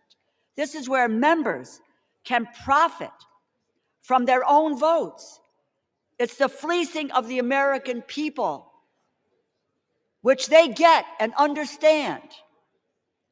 At the same time, this bill excludes a provision that will order a plaque to be hung that honors the police officers who put their lives on the line to defend our democracy from that same insurrection. What a contrast. It is yet another instance of this administration's shameless corruption that is financially ruining American families. While there is $230 million for the president to pay himself from the Department of Justice, $8 million for some of his closest Senate allies, $200 million for a pair of private jets for the Department of Homeland Security Secretary, $40 billion to Argentina, the American people are left with nothing but higher costs. This bill also fails to fully cover the Toxic Exposure Fund, which was created to support veterans exposed to burn pits and Agent Orange. We made a promise to stand by the men and women who served our country in uniform. This bill does not live up to that promise. You know, Republicans need to stop taking photographs with veterans and then vote against their health care. Those who lead in the appropriations process here believe in the constitutional power of the purse. And over the past month, President Trump has been firing federal workers en masse. And when his administration has failed there, they have made life so miserable for federal workers that they had no choice but to leave. Federal workers should be, and I quote, traumatically affected. Those are the words of the Office of Management and Budget Director, Russ Vought, an unelected bureaucrat. The federal workforce has dwindled by 200,000 since January, jeopardizing the public services that so many people rely on. Spare us your false concern. And since January, this administration has been stealing from our communities, withholding as much as $410 billion in funding approved by Democrats and Republicans, House, Senate, signed into law, and they are illegally blocking authorized funds from being distributed. Even now, as we debate this bill, the Trump administration is arguing to the Supreme Court that they should be allowed to withhold food stamp funding that Congress lawfully approved. They were ordered by 3 separate courts to distribute food assistance and are still fighting to withhold it. It is not connected to opening this government. They have the money. They have it now for food stamps. They just refuse to use it. Imagine using food as a political weapon, unspeakable and immoral. It seems like their only plan is to strip children of food assistance while kicking their parents off their health insurance. They have demonstrated that that is who they are. These are their true colors. You cannot expect Democrats to go along with any bipartisan funding deal if that agreement can be undone with a party line vote. Congress Congress must assert its authority over the power of the purse. I encourage my colleagues to vote no, and I reserve the balance of my time. The gentlelady reserves. The gentleman from Oklahoma is recognized. Thank you, Mr. Speaker. Mr. Speaker, I yield 1 minute to our distinguished majority leader, the gentleman from Louisiana, Mr. Scalise. The gentleman from Louisiana is recognized for 1 minute. Thank you, Mr. Speaker, and thank my friend, the Chairman of the Appropriations, Mr. Cole from Oklahoma, for not only yielding, but for bringing this important bill to the floor. Our appropriators worked tirelessly to negotiate a multi-bill package that is part of this bill to reopen the government. And we never should have been here, Mr. Speaker. We tried as Republicans over a month ago to prevent a government shutdown. We had a vote here on the House floor. 99% of Republicans voted to keep the government open, and 99% of Democrats voted to shut it down. And then that bill went over to the Senate, and we watched for 42 days, where time and time again, Democrats, just to appease their most radical base, continued to vote in unison to shut the government down. And during that shutdown, we saw millions of families experience pain, Mr. Speaker. Pain and suffering that Democrats themselves acknowledged that they imposed on the American people. But they said over and over again, with quote after quote from Democrats during the shutdown, that they needed to impose the suffering to get leverage, Mr. Speaker, to use the American people as pawns to get leverage. For what? For what? They ultimately filed an alternative bill, $1.5 trillion mad spending spree that included things like $200 billion of taxpayer funding for illegals to get taxpayer benefits, while they gutted the $50 billion rural health care fund that we put in place in the Working Families Tax Cut. So, Mr. Speaker, anybody who comes up here and says they care about health care, they were also advocating to gut the $50 billion rural health care fund to provide $200 billion in taxpayer-funded health care benefits for illegals. It's insanity. And if you really want to look at where this all began, as some on the other side, Democrats, want to talk about a health care crisis, the health care law of the land is what many refer to as Obamacare. But let's remember the original name that Democrats gave that bill when they created it. They called it the Affordable Care Act. The Affordable Care Act. Only Democrats voted for it. Republicans knew it was going to be anything but affordable.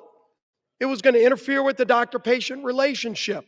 And unfortunately, it's done that. But if you want to talk about affordable, and maybe the only other bill that's more laughable in its name is the Inflation Reduction Act. Yeah, that's another product brought to you by Democrat-only votes. The Inflation Reduction Act, which ushered in the inflation under Joe Biden that we're still trying to shake today. But the Affordable Care Act, Mr. Speaker, since it started, Americans have seen over 80% increases in their health care costs because of a Democrat-created bill that they want to now blame on Republicans. I understand why they would want to try to now pawn that off on somebody else. But then if you look over time, during COVID, they created a temporary relief fund, not to individuals, Mr. Speaker, but to insurance companies. Democrats created a temporary, they called it temporary in the law, temporary COVID relief tax credit to insurance companies, to bail out big insurance companies who are seeing record profits, and that's now what they want Republicans to renew. A insurance company bailout that Democrats created to be temporary. They set it up to expire. And now they're saying that the world's going to end if that insurance company bailout doesn't get renewed. While at the same time, when we as Republicans worked to actually lower premiums for families, they fought it every step of the way. That's right. We had a bill that we passed through this House just a few months ago in the Working Families Tax Credit. Part of that bill was called the cost share reduction, was scored by the CBO to lower premiums for families by over 12%. And what happened? It gets over, and by the way, every Democrat voted against that too, because they've never cared about lowering premiums. Then that bill gets over to the Senate. Senate Democrats worked overtime to get that provision removed. And if you go look at Senate Democrat Budget Committee website, they still brag that they removed that provision that would have lowered premiums for families. So, absolutely, Republicans have worked and will continue, by the way, to work to lower premiums for families. But make no mistake, the high premiums that everybody faces today are a result of the inaptly named Affordable Care Act and the many failures associated with it. But this bill today is about ending the misery Democrats created on families. That is just about funding the government, not about solving other problems that we should be working to solve, but about getting the government back open while not holding the American people hostage. And that, Mr. Speaker, is what has disgusted the American people most during this shutdown. That should have never happened, but it's that it has caused real suffering for American families. Our men and women in uniform that had to wonder whether or not they're going to get paid. Air traffic controllers who already had a highly stressful job and then had to show up for work without getting paid. Multiple paychecks missed. Now you're seeing, because a lot of those air traffic controllers have to go work jobs as Uber drivers. They aren't even being able to show up for work because they still have bills due, their rent's due. They're trying to put food on their table, and Democrats want to vote no tonight to keep denying them food. The 42 million SNAP recipients, those people that are low income that need those food benefits, if you vote no today, you are voting to deny those 42 million low-income families basic food needs. Don't talk about how much you care about low-income people and vote no tonight to deny them food, basic services, basic things that American families need who shouldn't be part of the leverage Democrats want to show their radical base that they're fighting Donald Trump because they're upset with the results of the election from November. It is time to end this madness, Mr. Speaker. Let's get this government back open. Let's go negotiate our differences, which are many, but let's do it while not continuing to hold the American people hostage. I urge my Democrat colleagues who have voted relentlessly to shut this government down and to impose this suffering on the American people to stop. Stop imposing the suffering. Let's open the government. Let's get back to the work of the American people. I yield back the balance of my time. The gentleman from Louisiana yields back. Does the gentleman from Oklahoma reserve? I do, Mr. Speaker. The gentleman reserves. The gentlelady from Connecticut is recognized. I remind the majority leader that a 60-year-old couple earning $82,800 per year, annual premiums will rise by over $17,000, a 255% increase. It now gives me great pleasure to yield 3 minutes to the gentleman from Georgia, the distinguished ranking member of the Agricultural and Rural Development Subcommittee, Mr. Bishop. The gentleman from Georgia is recognized for 3 minutes. Thank you, Ranking Member DeLauro. As ranking member of the Agriculture, Rural Development, and FDA Subcommittee, I rise to oppose this bill, though it does represent, for the most part, solid bipartisan work to provide investments in agriculture and rural America. I am disappointed that the rest of it falls far short of the needs of most Americans. Healthcare providers and patients are frustrated and frightened by the imminent skyrocketing of healthcare costs caused by the loss of the ACA tax credits and cuts to Medicaid, Medicare, and life-saving biomedical research. My constituent, Angela Holmes, is unable to walk without debilitating pain. She's worried that without tax credits, she won't be able to afford health insurance to complete the multiple back surgeries she needs. For many Georgians, health care is a matter of life and death. Our Republican colleagues could have corrected this in the Rules Committee, but they rejected an amendment last night that would have lowered health premium costs. To me, that's unconscionable. So are the administration's actions during the shutdown. As a Christian, I'm outraged that USDA used the shutdown to illegally withhold SNAP from 42 million Americans.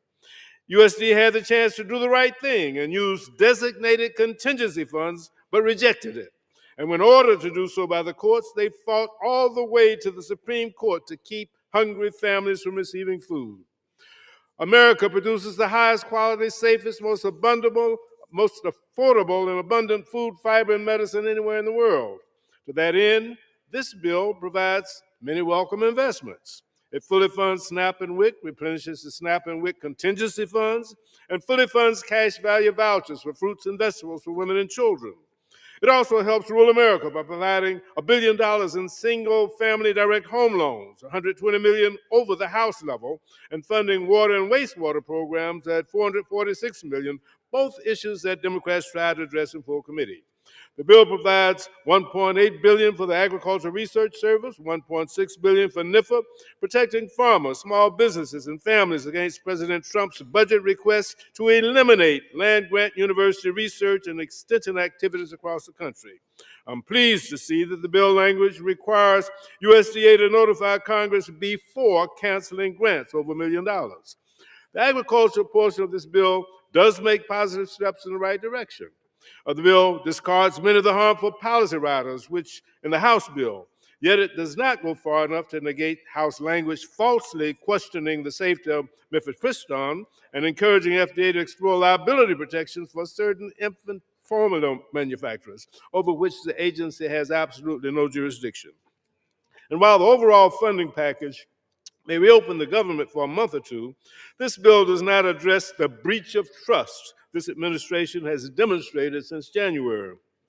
They fail to follow the law, and we cannot trust that they will even execute this bill if we vote on it today. The gentleman's time has expired. Yeah, 15 seconds. The gentleman is recognized for an additional 15 seconds. They fail to follow the law, and we can't trust that they'll execute the law. They cut SNAP by 20% in the big ugly bill this summer, dismounted funded federal programs, fired federal workers, and illegally ignored court orders. This bill fails to address the healthcare crisis, and bipartisan outrage has erupted over language in the bill to pay millions of dollars of taxpayer dollars to a handful of senators whose phone records were subpoenaed in relation to the January 6th investigation. It's a bad bill. The gentleman's time has expired. The gentleman yields back. Does the gentlelady from Connecticut reserve? The gentlelady reserves. The gentleman from Oklahoma is recognized. Thank you, Mr. Speaker. Mr. Speaker, I recognize yield 2 minutes to my very good friend, distinguished gentleman from Texas and distinguished chairman of the Military Construction and Veterans Subcommittee, the Appropriations Committee, Mr. Carter. The gentleman from Texas is recognized for 2 minutes. Thank you, Mr. Speaker, and I want to thank my longtime friend, colleague, and the chairman of the Appropriations Committee, Mr. Cole, for yielding me the time. I rise in support of H.R. 5371 and look forward to reopening the government. The shutdown has gone on long enough, and it's time to end it. Yesterday was Veterans Day, and it's a timely reminder of the commitment our armed forces personnel have made and the responsibility that we have to take care of those who serve our nation. Military Construction and Veteran Affairs component of the legislation meets that goal. The legislation includes $133.3 billion for the Department of Veterans Affairs, including $113.8 billion for that's discretionary funding for the VA medical care. It includes critical funding for Medicare, medical health services, telehealth services, veterans homelessness programs, medical research programs, and rural health initiatives. It invests in information technology, including robust investments in VA electronic health record modernization. Fully funds all mandatory veterans benefits, including veterans disability compensation programs, education benefits, and vocational rehabilitation and employment training. Nearly $20 billion for the Department of Defense military construction programs, This amount funds nearly 300 projects at military bases around Yield the the gentleman world. an additional 15 seconds, Mr. Speaker. The gentleman has an additional 15 seconds. It includes $3 billion to improve and maintain housing for service members, provides requested resources for the American Battle Monuments, Armed Forces Retirement Home, and operations of Arlington Cemetery. I want to thank Mr. Cole for his endless work to get us to this point. The gentleman's And I time urge has my expired. colleagues to join me in supporting the bill. And I yield back. The gentleman yields back. Does the gentleman from Oklahoma reserve? The gentleman reserves. The gentlelady from Connecticut is recognized. Speaker, I yield 3 minutes to the gentlewoman from Florida, the distinguished ranking member of the Military Construction and Veterans Affairs Subcommittee, Ms. Wasserman Schultz. The gentlelady from Florida is recognized for 3 minutes. Thank you, Mr. Speaker, and I thank the gentlewoman for yielding. I rise to oppose this slush fund for senators bill that will force health care costs to explode for millions of Americans. In fact, this legislation guarantees only 2 things. Republican senators suspected of helping Trump try to steal an election will get a whole lot richer, and life will get more expensive for everyone else. That's because this bill adds rocket fuel to Republicans' larger assault on Americans' access to quality, affordable health care. Remember, Mr. Speaker, Republicans already slashed $1 trillion from Medicaid, $500 billion from Medicare, and let Trump steal billions in medical research. But with this bill, Republicans dump massive health care price hikes on struggling Americans. Millions will be priced out of any coverage at all, which will drive coverage costs up and health services down for all of us.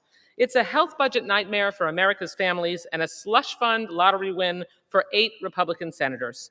Because the one thing that we can all agree on, unless you're Jeffrey Epstein's best friend in the White House, is that the cost of living is out of control.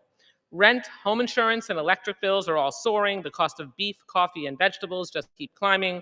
People are really struggling to get by. Yet Donald Trump continues to block SNAP benefits to 42 million struggling seniors, patients, and veterans. How anyone could swipe food from the plates of nearly 20 million children like that is simply disgusting, but that same moral bankruptcy is embedded in this bill. This bill unleashes huge health insurance hikes on 203,000 people in my district alone, and 82,000 people will lose coverage altogether due to the impact of the big ugly law and soaring ACA prices. Worse, this bill also reneges on our commitment to veterans. As the ranking member of the Military Construction and Veterans Affairs Appropriations Subcommittee, I take our promises to veterans personally and seriously. Just this summer, I secured bipartisan support for my amendment to restore $51.7 billion in advance funding for the Toxic Exposures Fund. This is funding, mind you, that President Trump sought in his budget. Yet as Republicans slipped a slush fund for senators into this bill, they gutted a critical funding protection for veterans. Just so we're all clear, average Americans will see their kitchen table budget blow up from the health coverage price hikes, and veterans will see their future healthcare funding for toxic exposures put in jeopardy. Also, billionaires can keep getting huge tax breaks. It's hard to pick between the worst moral outrages behind this bill. Was it covering up for Epstein's best friend for nearly 2 months, just so Republicans could vacation and avoid negotiating a better health care plan for our struggling families? Or is it the slush fund that personally enriches Republican senators and will haunt everyone who votes for this bill? Well, House Democrats will oppose this partisan spending bill that guts America's health care, and we'll keep fighting to extend health care tax credits. Donald Trump and Republicans broke their promise to lower costs, and this bill certainly cements that betrayal. But Democrats will stand by our promise to lower costs, and we'll make sure every American knows Republicans are responsible for this devastating health care crisis. Gentlelady's time has yield expired. back. The gentlelady yields back. The gentlelady from Connecticut reserves. The gentleman from Oklahoma is recognized. Thank you very much, Mr. Speaker. Mr. Speaker, I yield 2 minutes to my very good friend, distinguished chairman of the Agriculture Subcommittee of the Committee on Appropriation, Dr. Harris of Maryland. The gentleman from Maryland is recognized for 2 minutes. Mr. Speaker, I rise today in support of Senate Amendment to H.R. 5371, which will finally put an end to the Democrat-led government shutdown. Millions of Americans have suffered because they refuse to reopen the government, harming those who depend on SNAP benefits, federal workers, Border Patrol agents, and our troops who are uncertain about their next paycheck. This legislation extends government funding to the end of January 2026, thereby blocking attempts to force a budget-busting omnibus at the last minute before Christmas. It also includes the FY 2026 Agriculture, Rural Development, and Food and Drug Administration Appropriations Act. Republicans have effectively locked in disciplined, flat spending levels while supporting the Trump administration's policy priorities. The agriculture bill provides $26.65 billion in discretionary spending, which is level with the current amounts, while also including community project funding. This bill provides critical funding support to America's farmers, ranchers, and rural communities.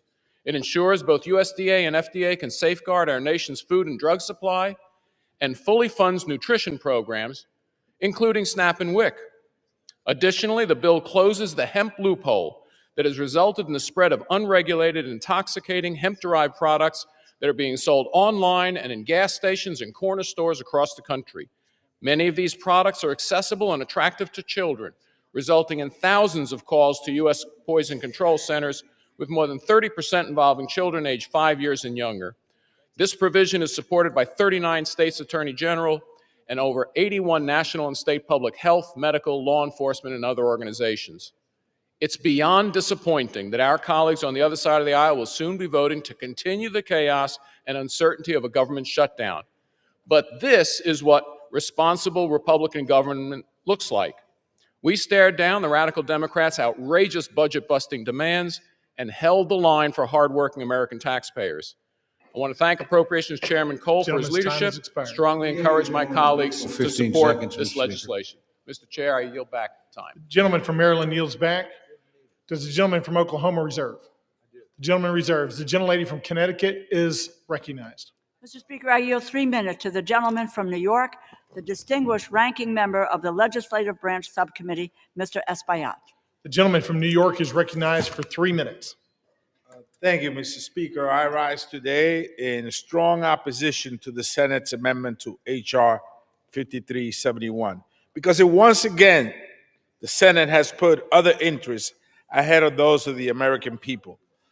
Today's backroom deal does nothing to stop 20 million Americans that will see their health care premiums double or triple. And it does absolutely nothing to stop provisions in the reconciliation package that will strip 50 million people of the Medicaid coverage. These cuts will have a resounding impact for individuals and the healthcare industry and economy as a whole. Safety net hospitals like Montefiore in my district and federally funded clinics like Borinque in East Harlem face having to eliminate services or completely close. Families, seniors, and children who go to these clinics and hospitals cannot afford to lose health care coverage. On top of that, Mr. Speaker, the legislative branch bill, which was done unilaterally, not with the consultation of both sides, it was done on its own, in the Senate, in the dark, in cahoots with a bunch of people, includes a provision that will line the pockets of 8 senators that we know of by allowing them to sue the government for millions of dollars if the Department of Justice subpoenas their phone records or seeks a lawful non-disclosure order. While families in my district are stretching every single dollar just to pay for food and rent, senators want a personal payout if law enforcement dares to hold them accountable. At every turn of this shutdown and fight for healthcare access, Republicans and the Trump administration have tried to inflict suffering as much as possible. For weeks, the administration held food stamps hostage. And even when some states comply with a court ruling to release full benefits, the president demanded that they be clawed back. Even when governors stepped up and said, we don't want people to go hungry, they ran to court, Mr. Speaker, to take $6.20 away from poor people. Who does that? Explain that to me. Who takes $6.20 away from a single mom or a hungry senior? That's the state of America today. Unbelievable. And here we are to vote on this. I will be casting my vote as a no. In fact, it will be a hell no tonight. The gentleman from New York yields back. The gentlelady from Connecticut reserves. The gentleman from Oklahoma is recognized. Thank you, Mr. Speaker. Mr. Speaker, I yield 2 minutes to my very good friend, the distinguished gentlelady from Michigan and chairman of the House Republican Conference, Ms. McClain. The gentlelady from Michigan is recognized for 2 minutes. Thank you, Mr. Chairman, and thank you, Mr. Speaker. And God, I love the compassion and the passion on the other side of the aisle. You know, we're worried about taking money out of families. Well, you know what? Y'all can do the right thing and vote yes. If not, you're the ones that are taking money from needy families, not us, because yes means yes, we want to feed the families. We want to have SNAP programs. No means we don't fund those programs. See how simple that is? But keep on with the rhetoric. I mean, it's cute, but the American people don't buy it.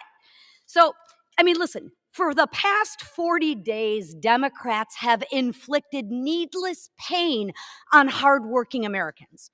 They stranded millions of travelers. They denied food assistance for hungry families. And how did they do that? When you vote no to continue funding, that means you deny food stamps for hungry families. No means no, you don't want to pay them.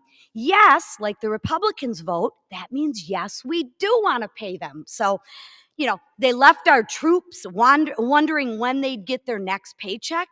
And for what, Mr. Speaker? To use the American people as leverage. Don't take my word for it, take theirs. Leverage for more wasteful Washington spending. Spending that no one other than the radical left ever wanted. And to remind the American people, they wanted $1.5 trillion of their hard-earned tax dollars. But what did they get in return?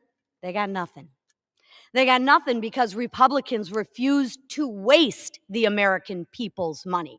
Not a dime for their radical climate change, not a dollar for tax-funded benefits for illegals, and not one single concession to their radical far-left base. Millions of Americans whose lives were upended by the Democratic shutdown will remember this. Yield the gentlelady an additional 30 seconds. Thank you. The gentlelady is recognized for an additional 30 seconds. Thank you. The American people will remember who held them hostage for petty political reasons and who fought to put America first. So now that this shameful charade is over, House Republicans will continue our work on behalf of the American people. We will restore regular order to the appropriations process. We will continue to fulfill the mandate of the American people, and we will keep delivering results for American people, because that's what we're here to do for, not to play politics. So with that, Mr. Speaker, I yield. Thank you. The gentlelady from Michigan yields back. The gentleman from Oklahoma reserves. Before we move on, members are advised to direct their comments to the chair and not to engage in personalities. The gentlelady from Connecticut is recognized. Thank you, Mr. Speaker. I have the greatest honor, really, to yield time, 2 minutes time, to the gentlewoman from California, the distinguished Speaker Emerita, Ms. Pelosi, and I might add, probably the epitome of the best speaker that this nation has ever had, in addition to which millions of Americans have health care coverage through the Affordable Care Act because of Speaker Pelosi. And she's also Italian-American. Thank you. I yield.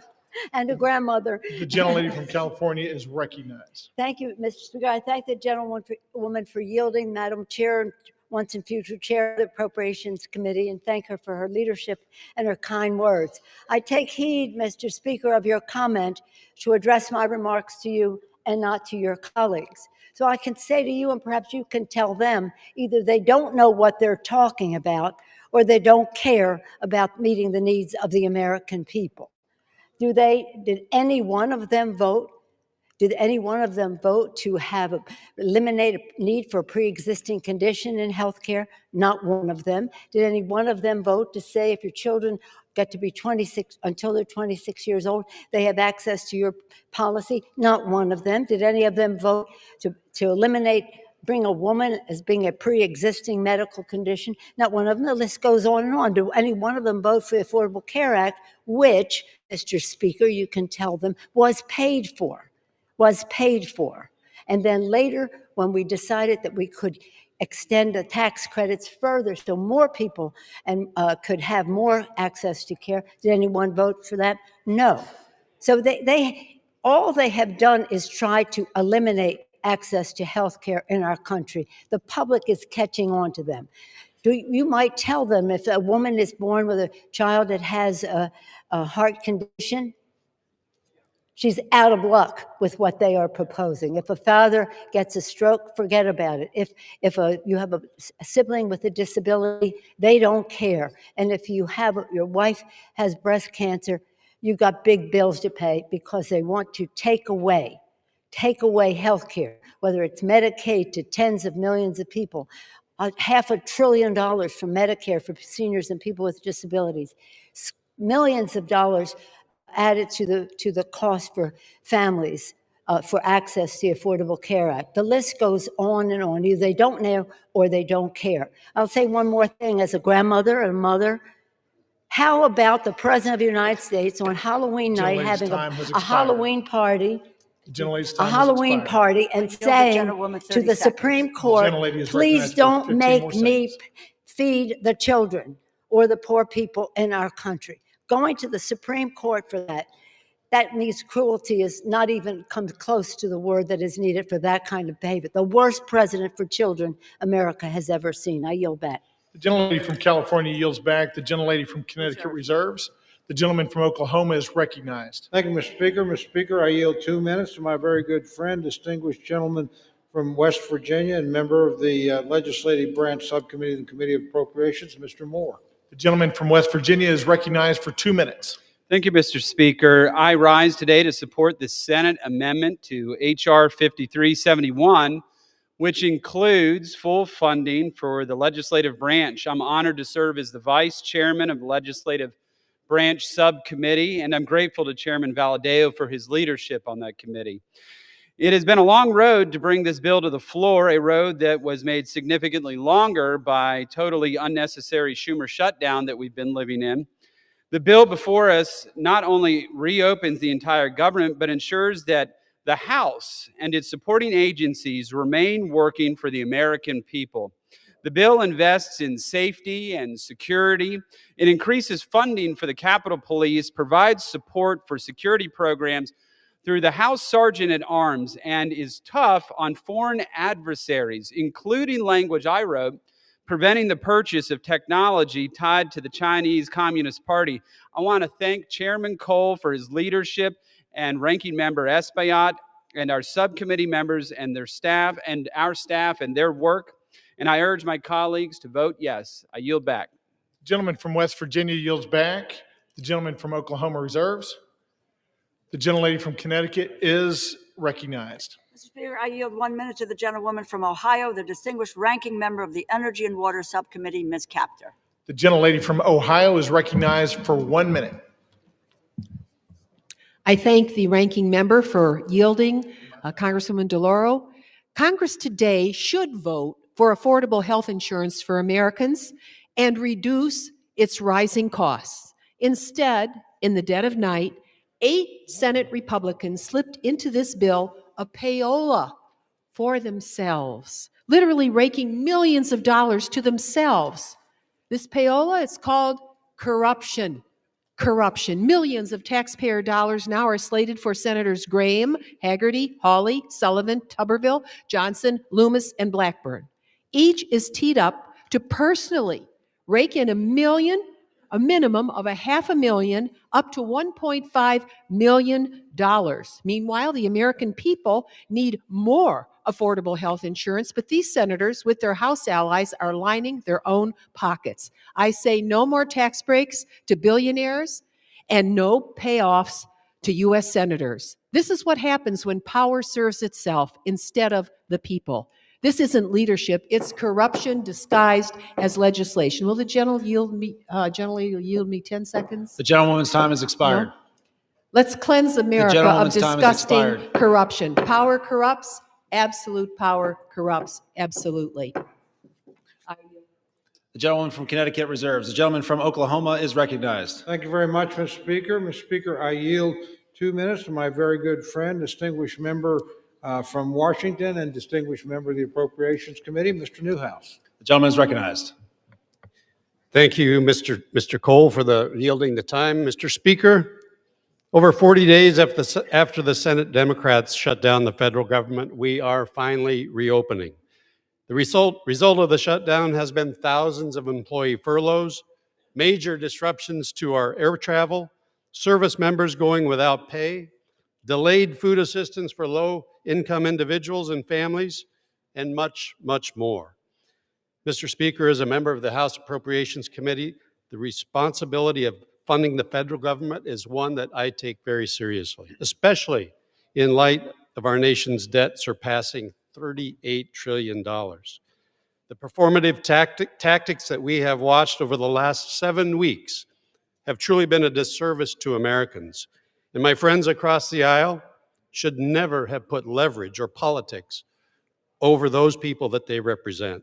But the most important thing right now is that we get back to work, making sure the federal government can provide the essential services that people depend on, and that Congress can continue working to pass full-year funding legislation providing responsible federal spending and fund those essential services.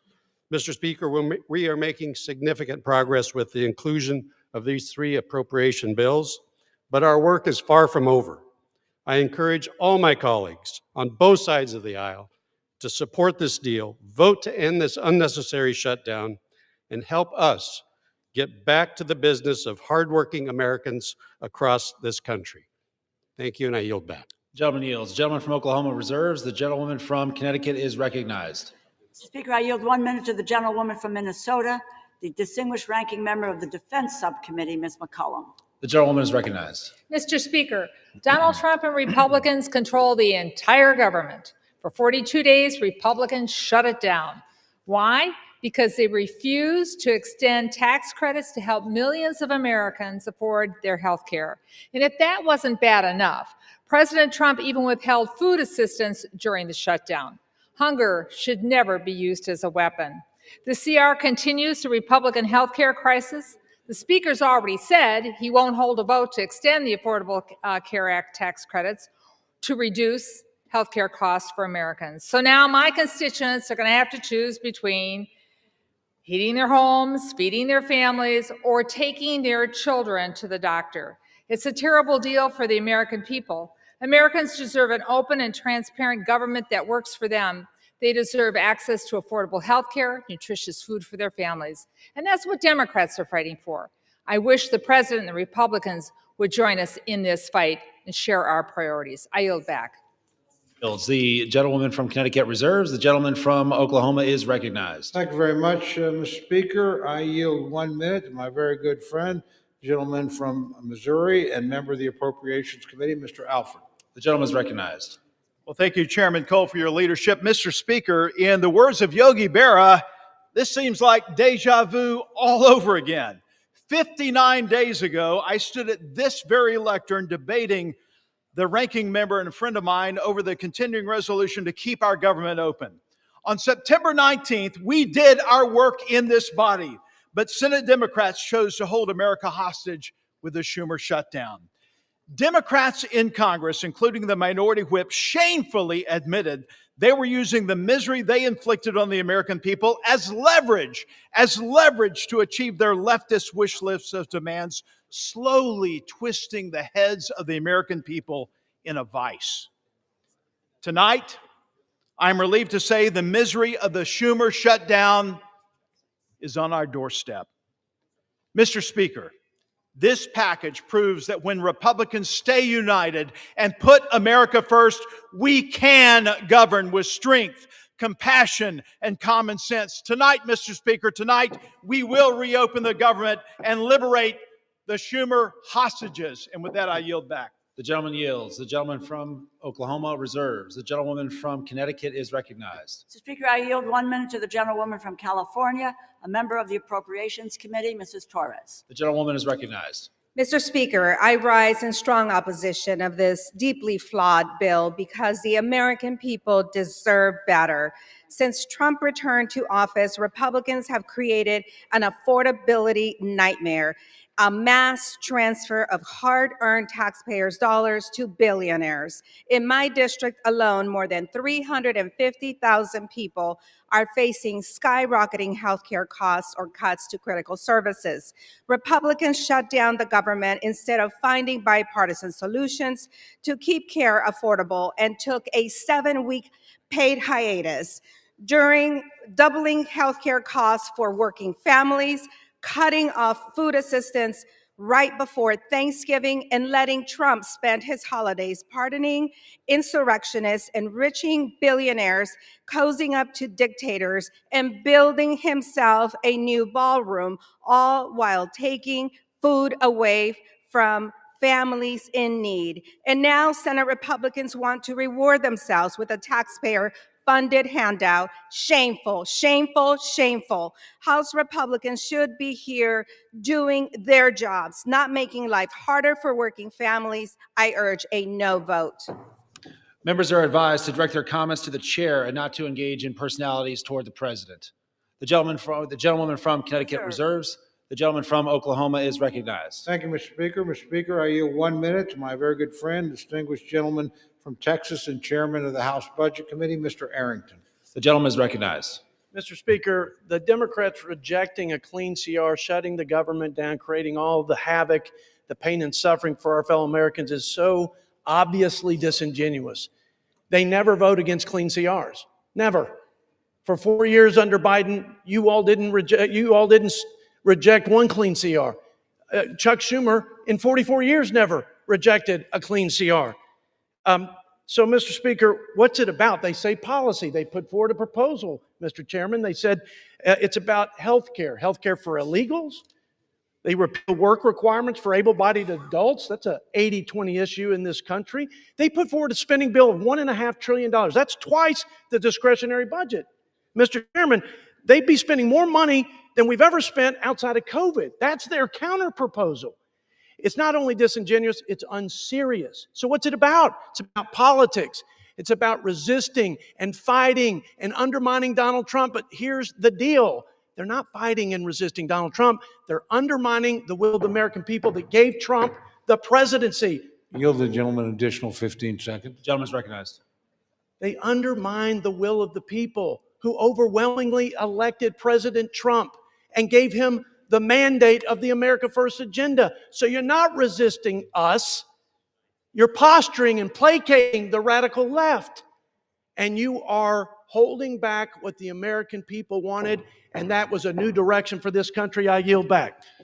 Members are reminded to please direct their comments only to the chair. The gentleman from Oklahoma reserves. The gentlewoman from Connecticut is recognized. Speaker, I yield 1 minute to the gentleman from New Jersey, the distinguished ranking member of the Energy and Commerce Committee, Mr. Pallone. The gentleman is recognized. Thank you, Mr. Speaker. I want my colleagues to understand that when the Affordable Care Act was adopted, it was adopted for middle-class people who could not afford health insurance.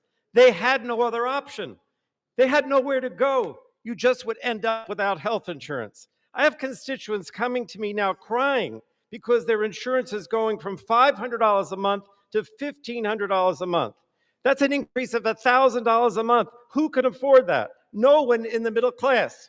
At the end of 2024, last year, during a Democratic administration, the number of insured Americans was at a record high of about 95%. Democrats worked for that. Then Trump comes in, the Republicans come in with their big, ugly bill, and they make cuts to Medicaid, cuts to hospitals and nursing homes, and no funding to extend the ACA tax credits. So what's going to happen? More and more people will have no health insurance. That's the bottom line. They will not have health insurance, and the Republicans don't seem to care. But I want you to know that the Democrats care and will continue to fight for you. The gentleman yields. The gentlewoman from Connecticut reserves. The gentleman from Oklahoma is recognized. Thank you, Mr. Speaker. Speaker, I yield 1 minute to the distinguished gentleman from Guam, my very good friend, Mr. Moylan. The gentleman is recognized. Thank you to my friend from Oklahoma. Mr. Speaker, Guam is home to 3,372 federal employees, more than 43,000 SNAP recipients, and over 9,000 WIC recipients, and more than 20,000 veterans, all of whom have been impacted by this shutdown. If we continue to put politics over a country, my constituents will continue to suffer. Simply put, this gets us back on track, ensures funding for those who need it is in place, and turns the lights back on. This bill ensures that families receive the assistance they need, veterans have access to care, and our island is reimbursed for the sacrifice we made to keep federal programs running during this difficult time. I urge my colleagues to support this bill and to deliver for American people. The time for deliberation is when the government is open and people have the assistance they need. I reserve. The gentleman yields. The gentleman from Oklahoma reserves. The gentlewoman from Connecticut is recognized. Mr. Speaker, I yield 1 minute to the gentleman from Massachusetts, the distinguished ranking member of the Ways and Means Committee, Mr. Neal. The gentleman is recognized. Thank the gentlelady. Mr. Speaker, the destruction that is taking place in America's healthcare system during these 10 months is unbelievable.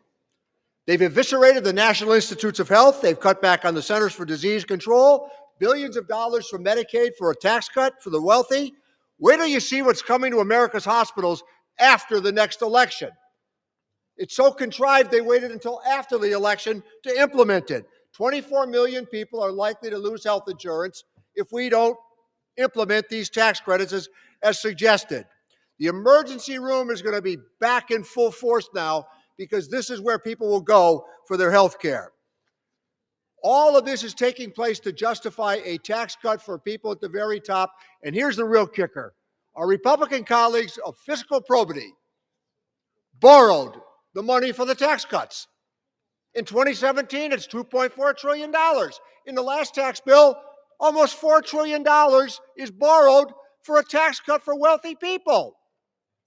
Whatever happened to the fiscal soundness that the Republican Party used to lecture everybody on? And I yield back the balance of my time. The gentleman yields. The gentlewoman from Connecticut reserves. The gentleman from Oklahoma is recognized. Thank you very much, Mr. Speaker. Mr. Speaker, I yield 1 minute to my very good friend, the distinguished gentleman from Pennsylvania, Mr. Muser.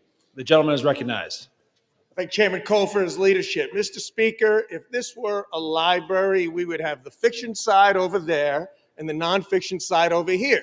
The only thing that's not fiction, however, is their consistent criticism of the healthcare system known as Obamacare that they created. That's what this fight seems to be about. And that's the one end of things that is truthful. Today, Mr. Speaker, after 6 weeks of no pain, or excuse me, lots of pain and no gain, they're going to vote again to keep the government closed. They're going to vote again. They're whipping their votes so they would not be paying federal workers. They won't be funding essential programs like SNAP and undo the chaos at our airports. Okay, I spent the last 43 days in my district talking with these groups, talking with SNAP, talking with Head Start, seeing their pain, realizing it, understanding it. Some of my colleagues did the same, but shockingly, they're still going to vote to keep the government closed and keep this funding from being delivered. It's time to fix the damage the Democrats have caused. With this vote tonight, Republicans will restore SNAP payments. We'll get TSA and air traffic control. Yield the gentleman an additional 15 seconds. And you know what, thank you, Chairman. And you know what, Mr. Speaker? Yesterday was Veterans Day. Veterans didn't fight for the red. They didn't fight for the blue. They fought for the red, white, and blue. Maybe tonight we can follow their example. I yield back. The gentleman yields. The gentleman from Oklahoma reserves. The gentlewoman from Connecticut is recognized. Mr. Speaker, I yield 1 minute to the gentlewoman from Washington, Ms. Del Bene. The gentlewoman is recognized. Thank you, Mr. Speaker. This bill fails to address the fundamental needs of families across our country. Americans have made it crystal clear that affordability is their #1 concern. President Trump and Republicans promised to lower costs on day one, and that's been one big broken promise. Healthcare premiums are skyrocketing because Republicans refuse to extend the ACA tax credits, causing healthcare costs to go up for everyone. Over 4 million people will be forced off their coverage next year because it's too expensive. This is on top of soaring prices for food, energy, and housing. It's unacceptable for the wealthiest nation in the world. Republicans who say they support affordable health care should be standing up for their constituents rather than following in line behind President Trump. I'm going to keep fighting for affordable health care and lower costs. The American people deserve better. I yield back. The gentlewoman yields. The gentlewoman from Connecticut reserves. The gentleman from Oklahoma is recognized. Thank you very much, Mr. Speaker. Mr. Speaker, I yield 90 seconds to my very good friend, the distinguished gentleman from Texas, Mr. Gooden. The gentleman is recognized. Thank you, Mr. Speaker. Throughout this sham and shame of a shutdown, we've heard so many lies from the Democrats. And over the last 45 days, and especially the last 45 minutes, I've heard them say this is an evil bill. Republicans don't care about the disabled. Trump is the worst president in history for children.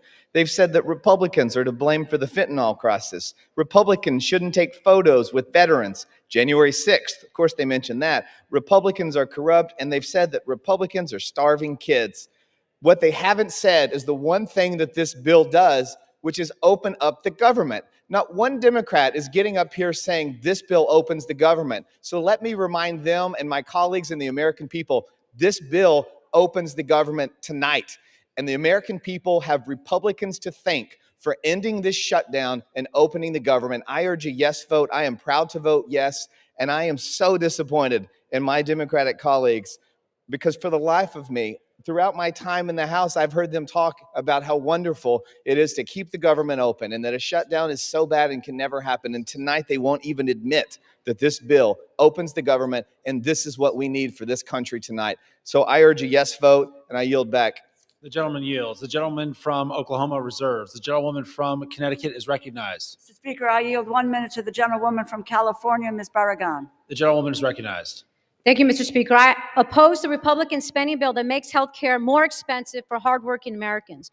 While Republicans were on their 7-week-plus vacation, all our constituents were receiving notices of premium increases. A constituent of mine, a lifelong educator, has been told that her premiums will jump from $383 to nearly $1,000. Meanwhile, Trump and Republicans can find money for a fancy ballroom. They can give tax breaks to billionaires. And they even included millions of dollars in cash payouts in this bill for 8 Republican senators. If anyone else in government gave themselves millions in taxpayer money, they would go to prison. But for Americans trying to afford health care, not $1 in tax credits. House Democrats are united against this corrupt bill and will keep fighting to protect America's health care. I urge my colleagues to reject this bill. I yield back. The gentlewoman yields. The gentlewoman from Connecticut reserves. The gentleman from Oklahoma is recognized. Thank you very much, Mr. Speaker. I yield myself such time as I may consume. Mr. Speaker, it's been an interesting debate.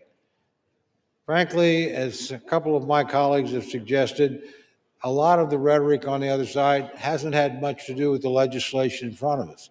My friends chose all on their own to shut the government down 43 days ago.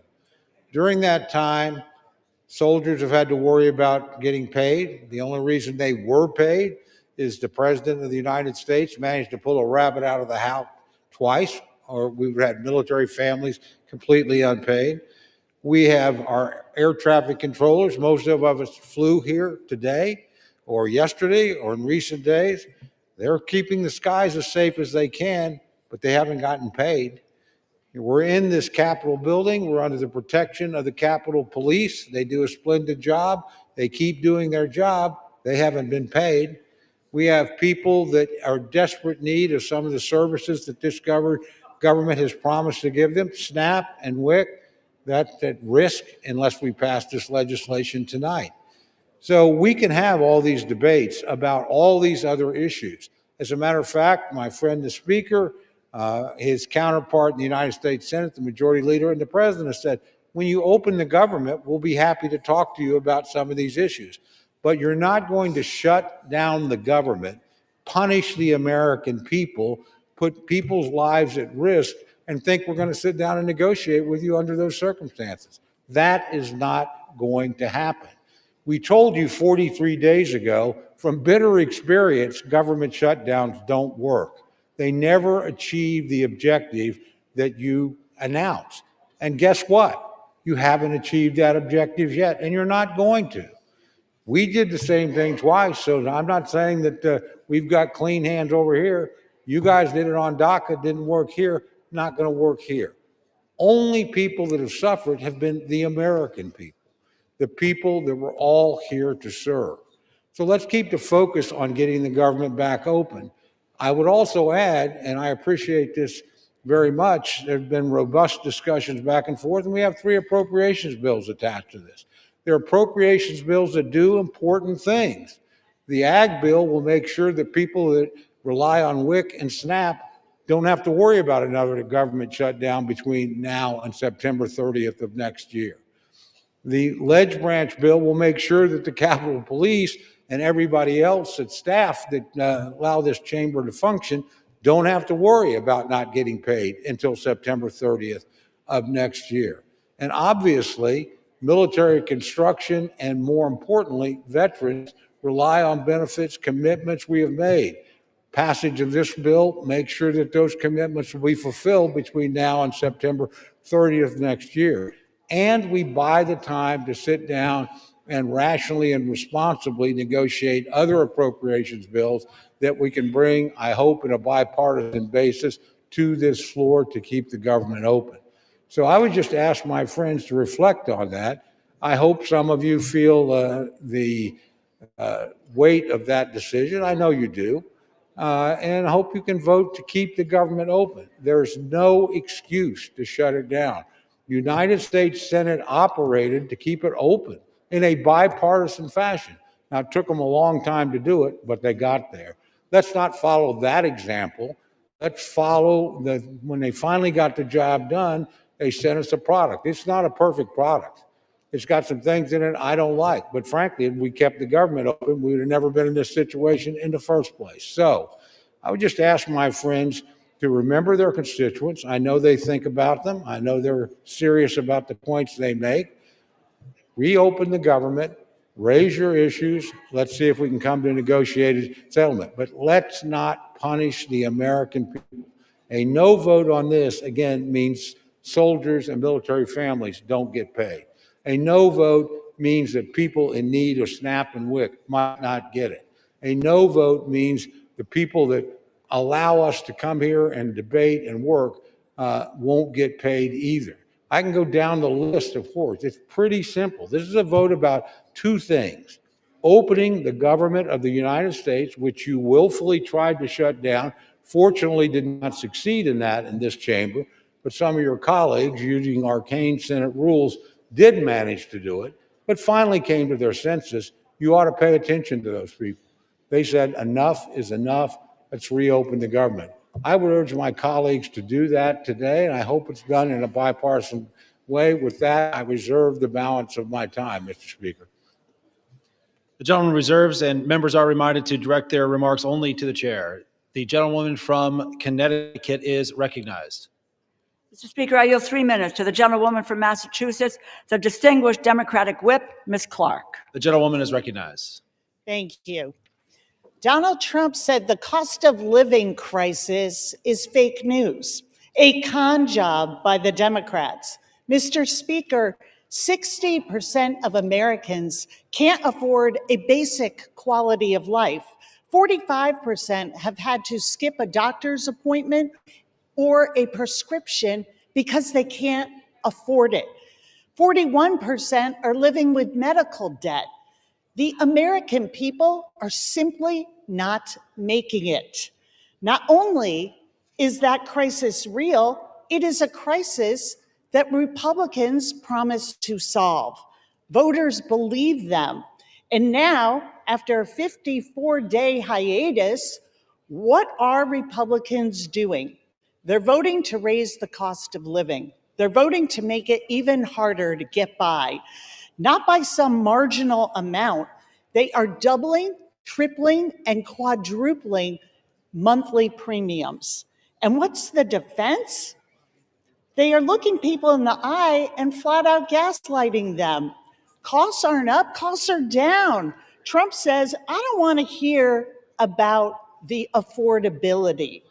Well, get used to hearing about it. You're going to hear about it a lot because people are feeling it every single day. People can't make rent. They can't afford their prescriptions. They can't afford to take their kid to a doctor. They can't find childcare, and when they find it, they can't afford that either.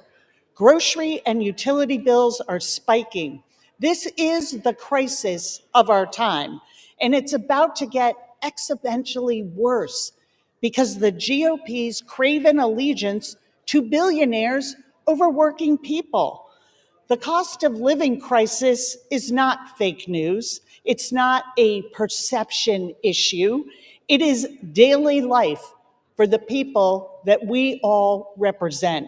So let's do something about it. Let's reject this budget. Let's stop the healthcare cuts. Let's stop the premium hikes. Let's stop the hospital closures.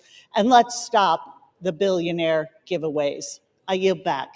The gentlewoman yields. The gentlewoman from Connecticut reserves. The gentleman from Oklahoma is recognized. Thank you, Mr. Speaker. I reserve. The gentleman reserves. The gentlewoman from Connecticut is recognized.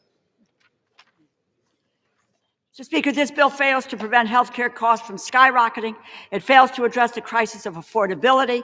It fails to keep our promise to veterans. It provides $1 million jackpot to 8 senators. It fails to protect Congress's power of the purse. I encourage my colleagues to vote no, and I have the honor of yielding 1 minute to the gentleman from New York, our distinguished Democratic leader, Mr. Hakeem Jeffries. The gentleman is recognized.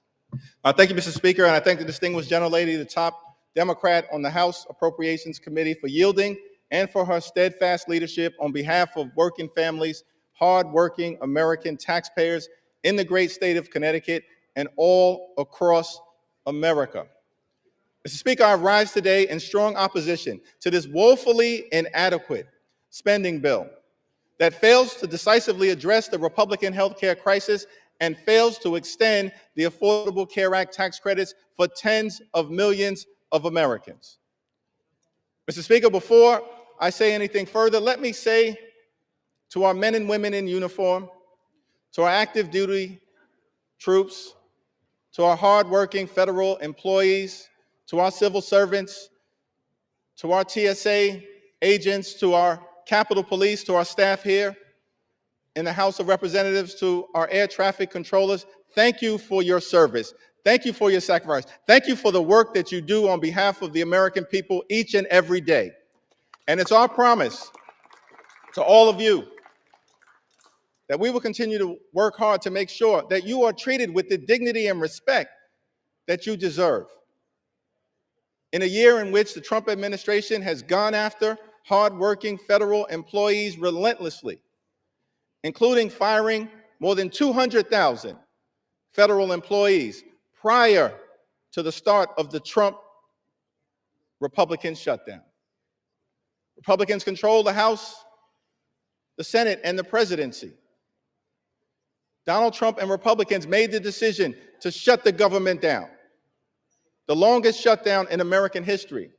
Would rather do that than provide health care that's affordable to working class Americans, middle class Americans, and hardworking American taxpayers. All across the country, I'm certain that there are people in America asking the question, where do we go from here? House Democrats have a simple answer. We will continue to fight to lower the high cost of living. House Democrats will continue to fight to address the health care crisis that Republicans have created. And House Democrats will continue to fight to extend the Affordable Care Act tax credits for tens of millions of Americans. This fight is not over. We're just getting started. We'll fight today. We'll fight tomorrow. We'll fight this week. We'll fight next week. We'll fight this month. We'll fight next month. We'll fight until we win this battle for the American people. That's our commitment as House Democrats. And there's only 2 ways that this fight will end. Only 2 ways, Mr. Speaker, that this fight will end. Either Republicans finally decide to extend the Affordable Care Act tax credits this year, or the American people will throw Republicans out of their jobs next year and end the speakership of Donald J. Trump once and for all. That's how this fight ends. Mr. Speaker, during this painful Trump Republican shutdown, what we've seen is two different philosophies in terms of how to govern for the American people. The Democratic Party philosophy is clear. We are ready, willing, and able to find bipartisan common ground anytime, any place, to enact spending agreements that actually make life better for the American people. But in order to do that, we need to have partners on the other side of the aisle who are actually willing to find a bipartisan path forward. But what we've seen from Republicans from the very beginning of this presidency is a my way or the highway approach. That's been the Republican philosophy. Jam your extremism down the throats of the American people. That's what we've seen from day one of this presidency. That's the reason why the government has been shut down by Republicans and Donald Trump for the longest period of time in American history. What have we seen from Donald Trump and Republicans during this shutdown? A consistent unwillingness to actually find common ground in order to make life better for the American people. Donald Trump, during this shutdown, found the time to play golf week after week after week. Donald Trump found the time to pardon serial fraudsters like George Santos and Rudolph Giuliani. Donald Trump found the time to meet with the Chinese Communist Party. Donald Trump found the time to destroy the East Wing of the White House.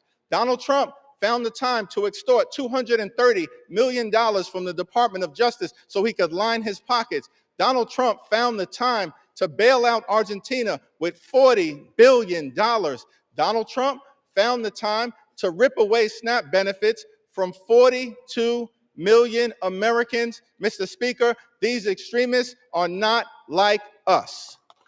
They're not like us. They have zero interest in fighting hard to make life better for the American people. Their philosophy, my way or the highway, our response, get lost. We're going to continue to fight hard on behalf of the American people. In the midst of a healthcare crisis and a cost of living crisis that is very real, despite what Donald Trump, the leader of the Republican Party, has to say. He claims there is no affordability crisis in the United States of America.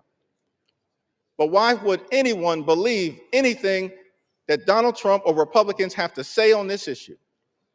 Because throughout 2024, before the election, Republicans in the House and in the Senate and Donald Trump on the campaign trail spent all of their time saying that costs were going to go down on day one. But costs haven't gone down. Republicans haven't done a damn thing to lower the high cost of living. Costs haven't gone down in this country. Costs have gone up. Inflation is on the way up. Housing costs out of control. Grocery costs out of control. Electricity bills out of control. Healthcare costs skyrocketing out of control. And in the midst of this affordability crisis, seeing this, Democrats said, we've got to fight to make sure that we extend the Affordable Care Act tax credits so that tens of millions of people, working class folks, middle class folks, people in rural America, working class America, small town America, the heartland of America, black and brown communities all throughout America, don't experience premium increases that in some cases will go up by $1,000 or $2,000 per year. In many cases, month after month after month, $1,000 or $2,000 per month, tens of thousands of dollars per year. Unacceptable in this country, the wealthiest country in the history of the world. And this is in the midst of a Republican healthcare crisis. Republicans enacted the largest cut to Medicaid in American history, ripped health insurance away from 14 million Americans. As a result of Republican policies, hospitals, nursing homes, and community-based health centers are closing all across America, including in rural parts of this great country of ours. And now, because of Republican refusal to extend the Affordable Care Act tax credits, tens of millions of Americans are at risk of being unable to afford to go see a doctor when they need one. In this country, the wealthiest country in the history of the world, it can't be the case that healthcare is simply a privilege for the wealthy, the well-off, and the well-connected. Mr. Speaker, that's the Republican perspective. We believe as Democrats that healthcare has to be a right, and a right that's affordable and available to every single American in the United States. That's what this fight is all about. And that's what the fight will continue to be about as we move forward.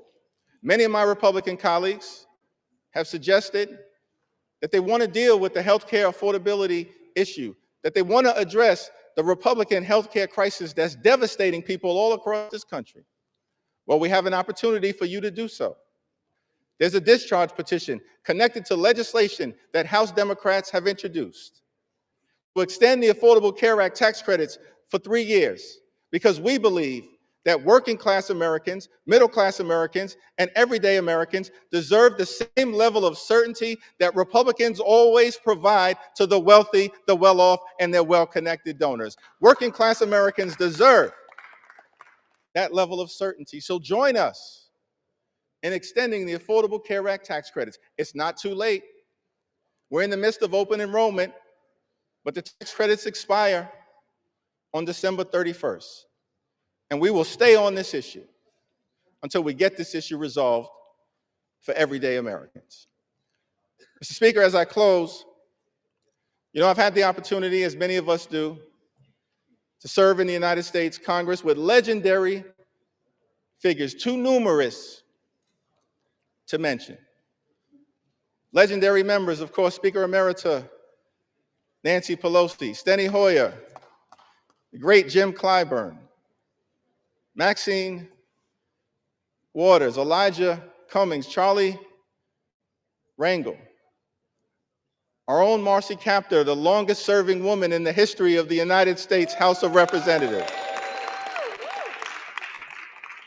We've all had the opportunity to serve with legendary members, John Dingell, too numerous to mention.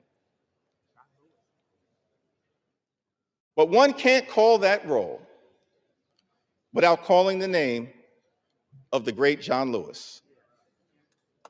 I had the distinct honor of serving with John Lewis for several terms. Many of us here in the House of Representatives did. I'll never forget, on my first day in the Congress, I had the opportunity to meet John Lewis for the first time in person. And he called me over to see him on the House floor, and he just asked me a simple question. He said, "Are you the new guy?"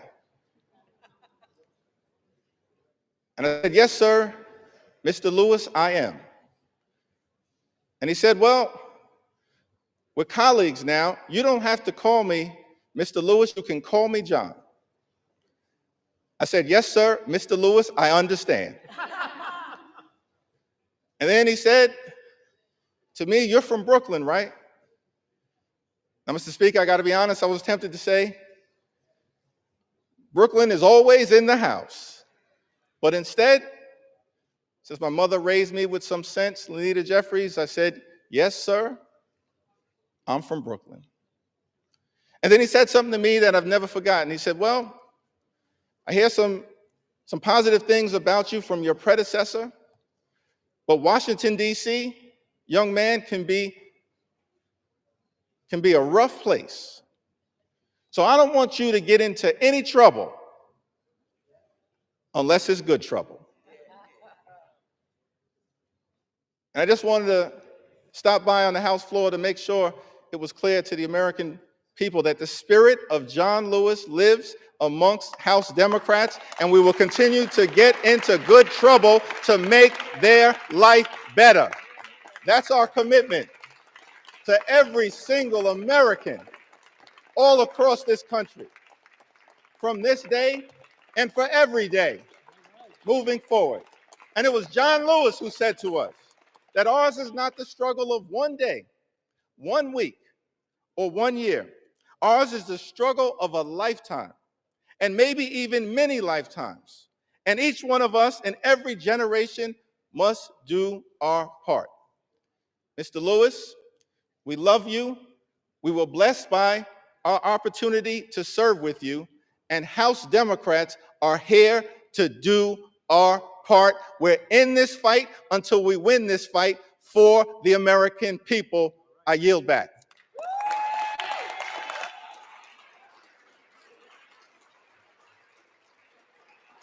The gentleman yields. Members are reminded to refrain from engaging in personalities towards the president. The gentlewoman from Connecticut has 30 seconds remaining and is recognized.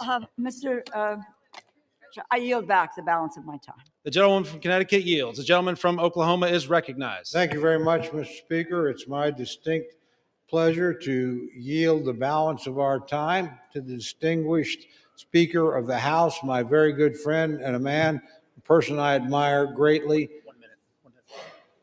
I'm actually just going to hold you to 1 minute, Mr. Okay. Speaker. My good friend, the gentleman from Louisiana, Speaker Mike Johnson. The gentleman from Louisiana is recognized. Thank you.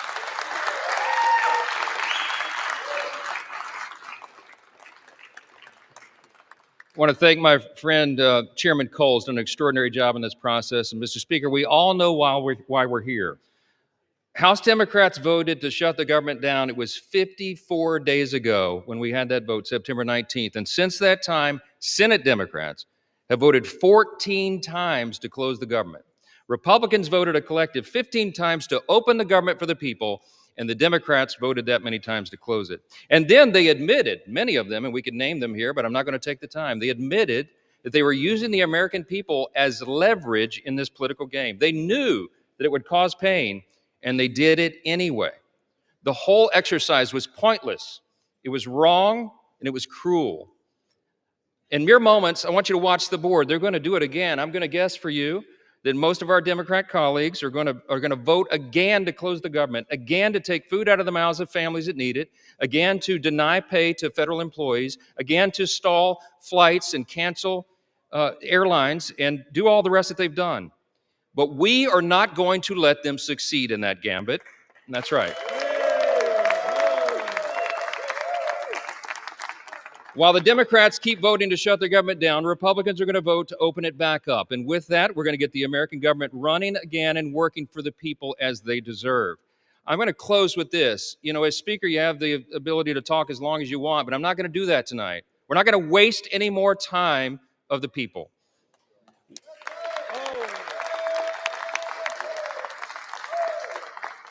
I'm just going to say this. I think that everybody needs to remember this one simple thing. From the very beginning of this whole ordeal, on the Republican side, we operated in good faith. We offered a clean, nonpartisan CR. We were honest and transparent with the American people from the very beginning, and every single day of the shutdown, we went out and looked right into the camera with a press conference and told the American people the simple truth. We have done for the people what has been right and just and truthful. And in the end, that is what God honors always. Don't forget it. We need to get this government open as soon as possible, and I'm going to yield back the remainder of my time so we can do that. The American people demand it and deserve it. My friends, let's get this done. Thank you. I yield back.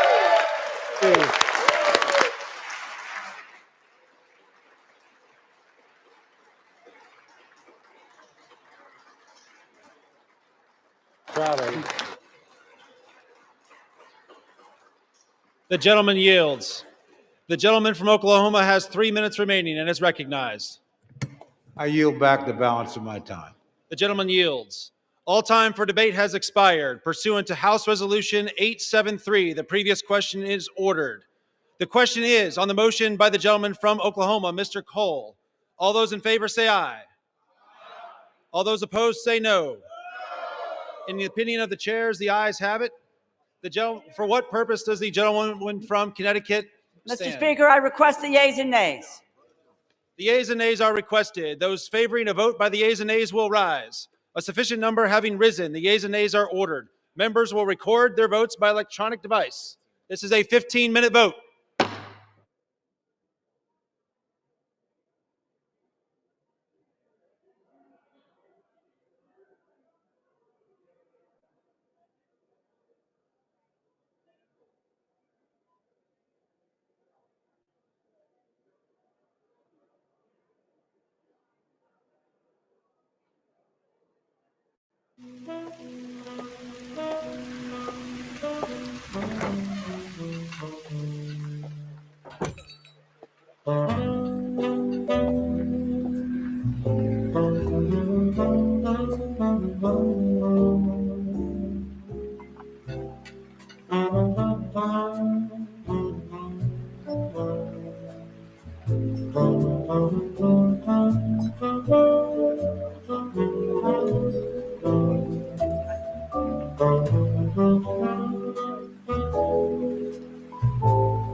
The motion is adopted.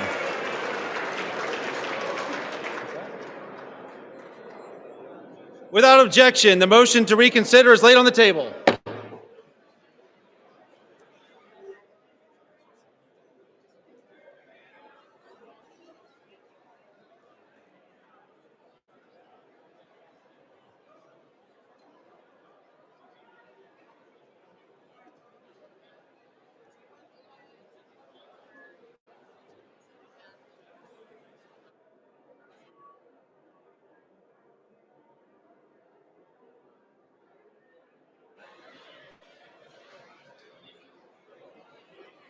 When you get the House in order. The chair lays before the House a communication. The Honorable the Speaker, House of Representatives, sir. I respectfully request to be relieved from assignments to the House Armed Services Committee and the House Select Committee on Competition between the United States and the Chinese Communist Party, effective immediately. It has been an honor and privilege to serve on these committees on behalf of my constituents and the American people. Signed sincerely, Mikey Sherrill, Member of Congress. Without objection, the resignation is accepted.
The House will be in order. Yeah. Shh. The House will be in order. For what purpose does the gentleman from Kentucky seek recognition? Mr. Speaker, I offer a privileged resolution and ask for its immediate consideration. The clerk will report the resolution. House Resolution 874, resolved that the House has heard with profound sorrow of the death of the Honorable Richard B. Cheney, a former Vice President of the United States of America.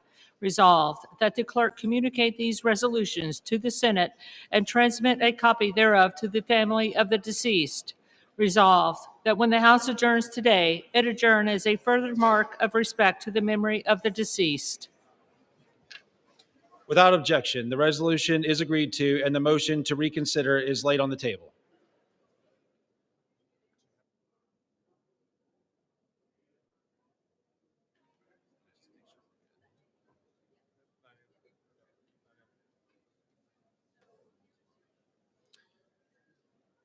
Pursuant to Clause 13 of Rule 1 and House Resolution 874, the House stands adjourned until 9 a.m. tomorrow as a further mark of respect to the memory of the late Honorable Richard B. Chaney.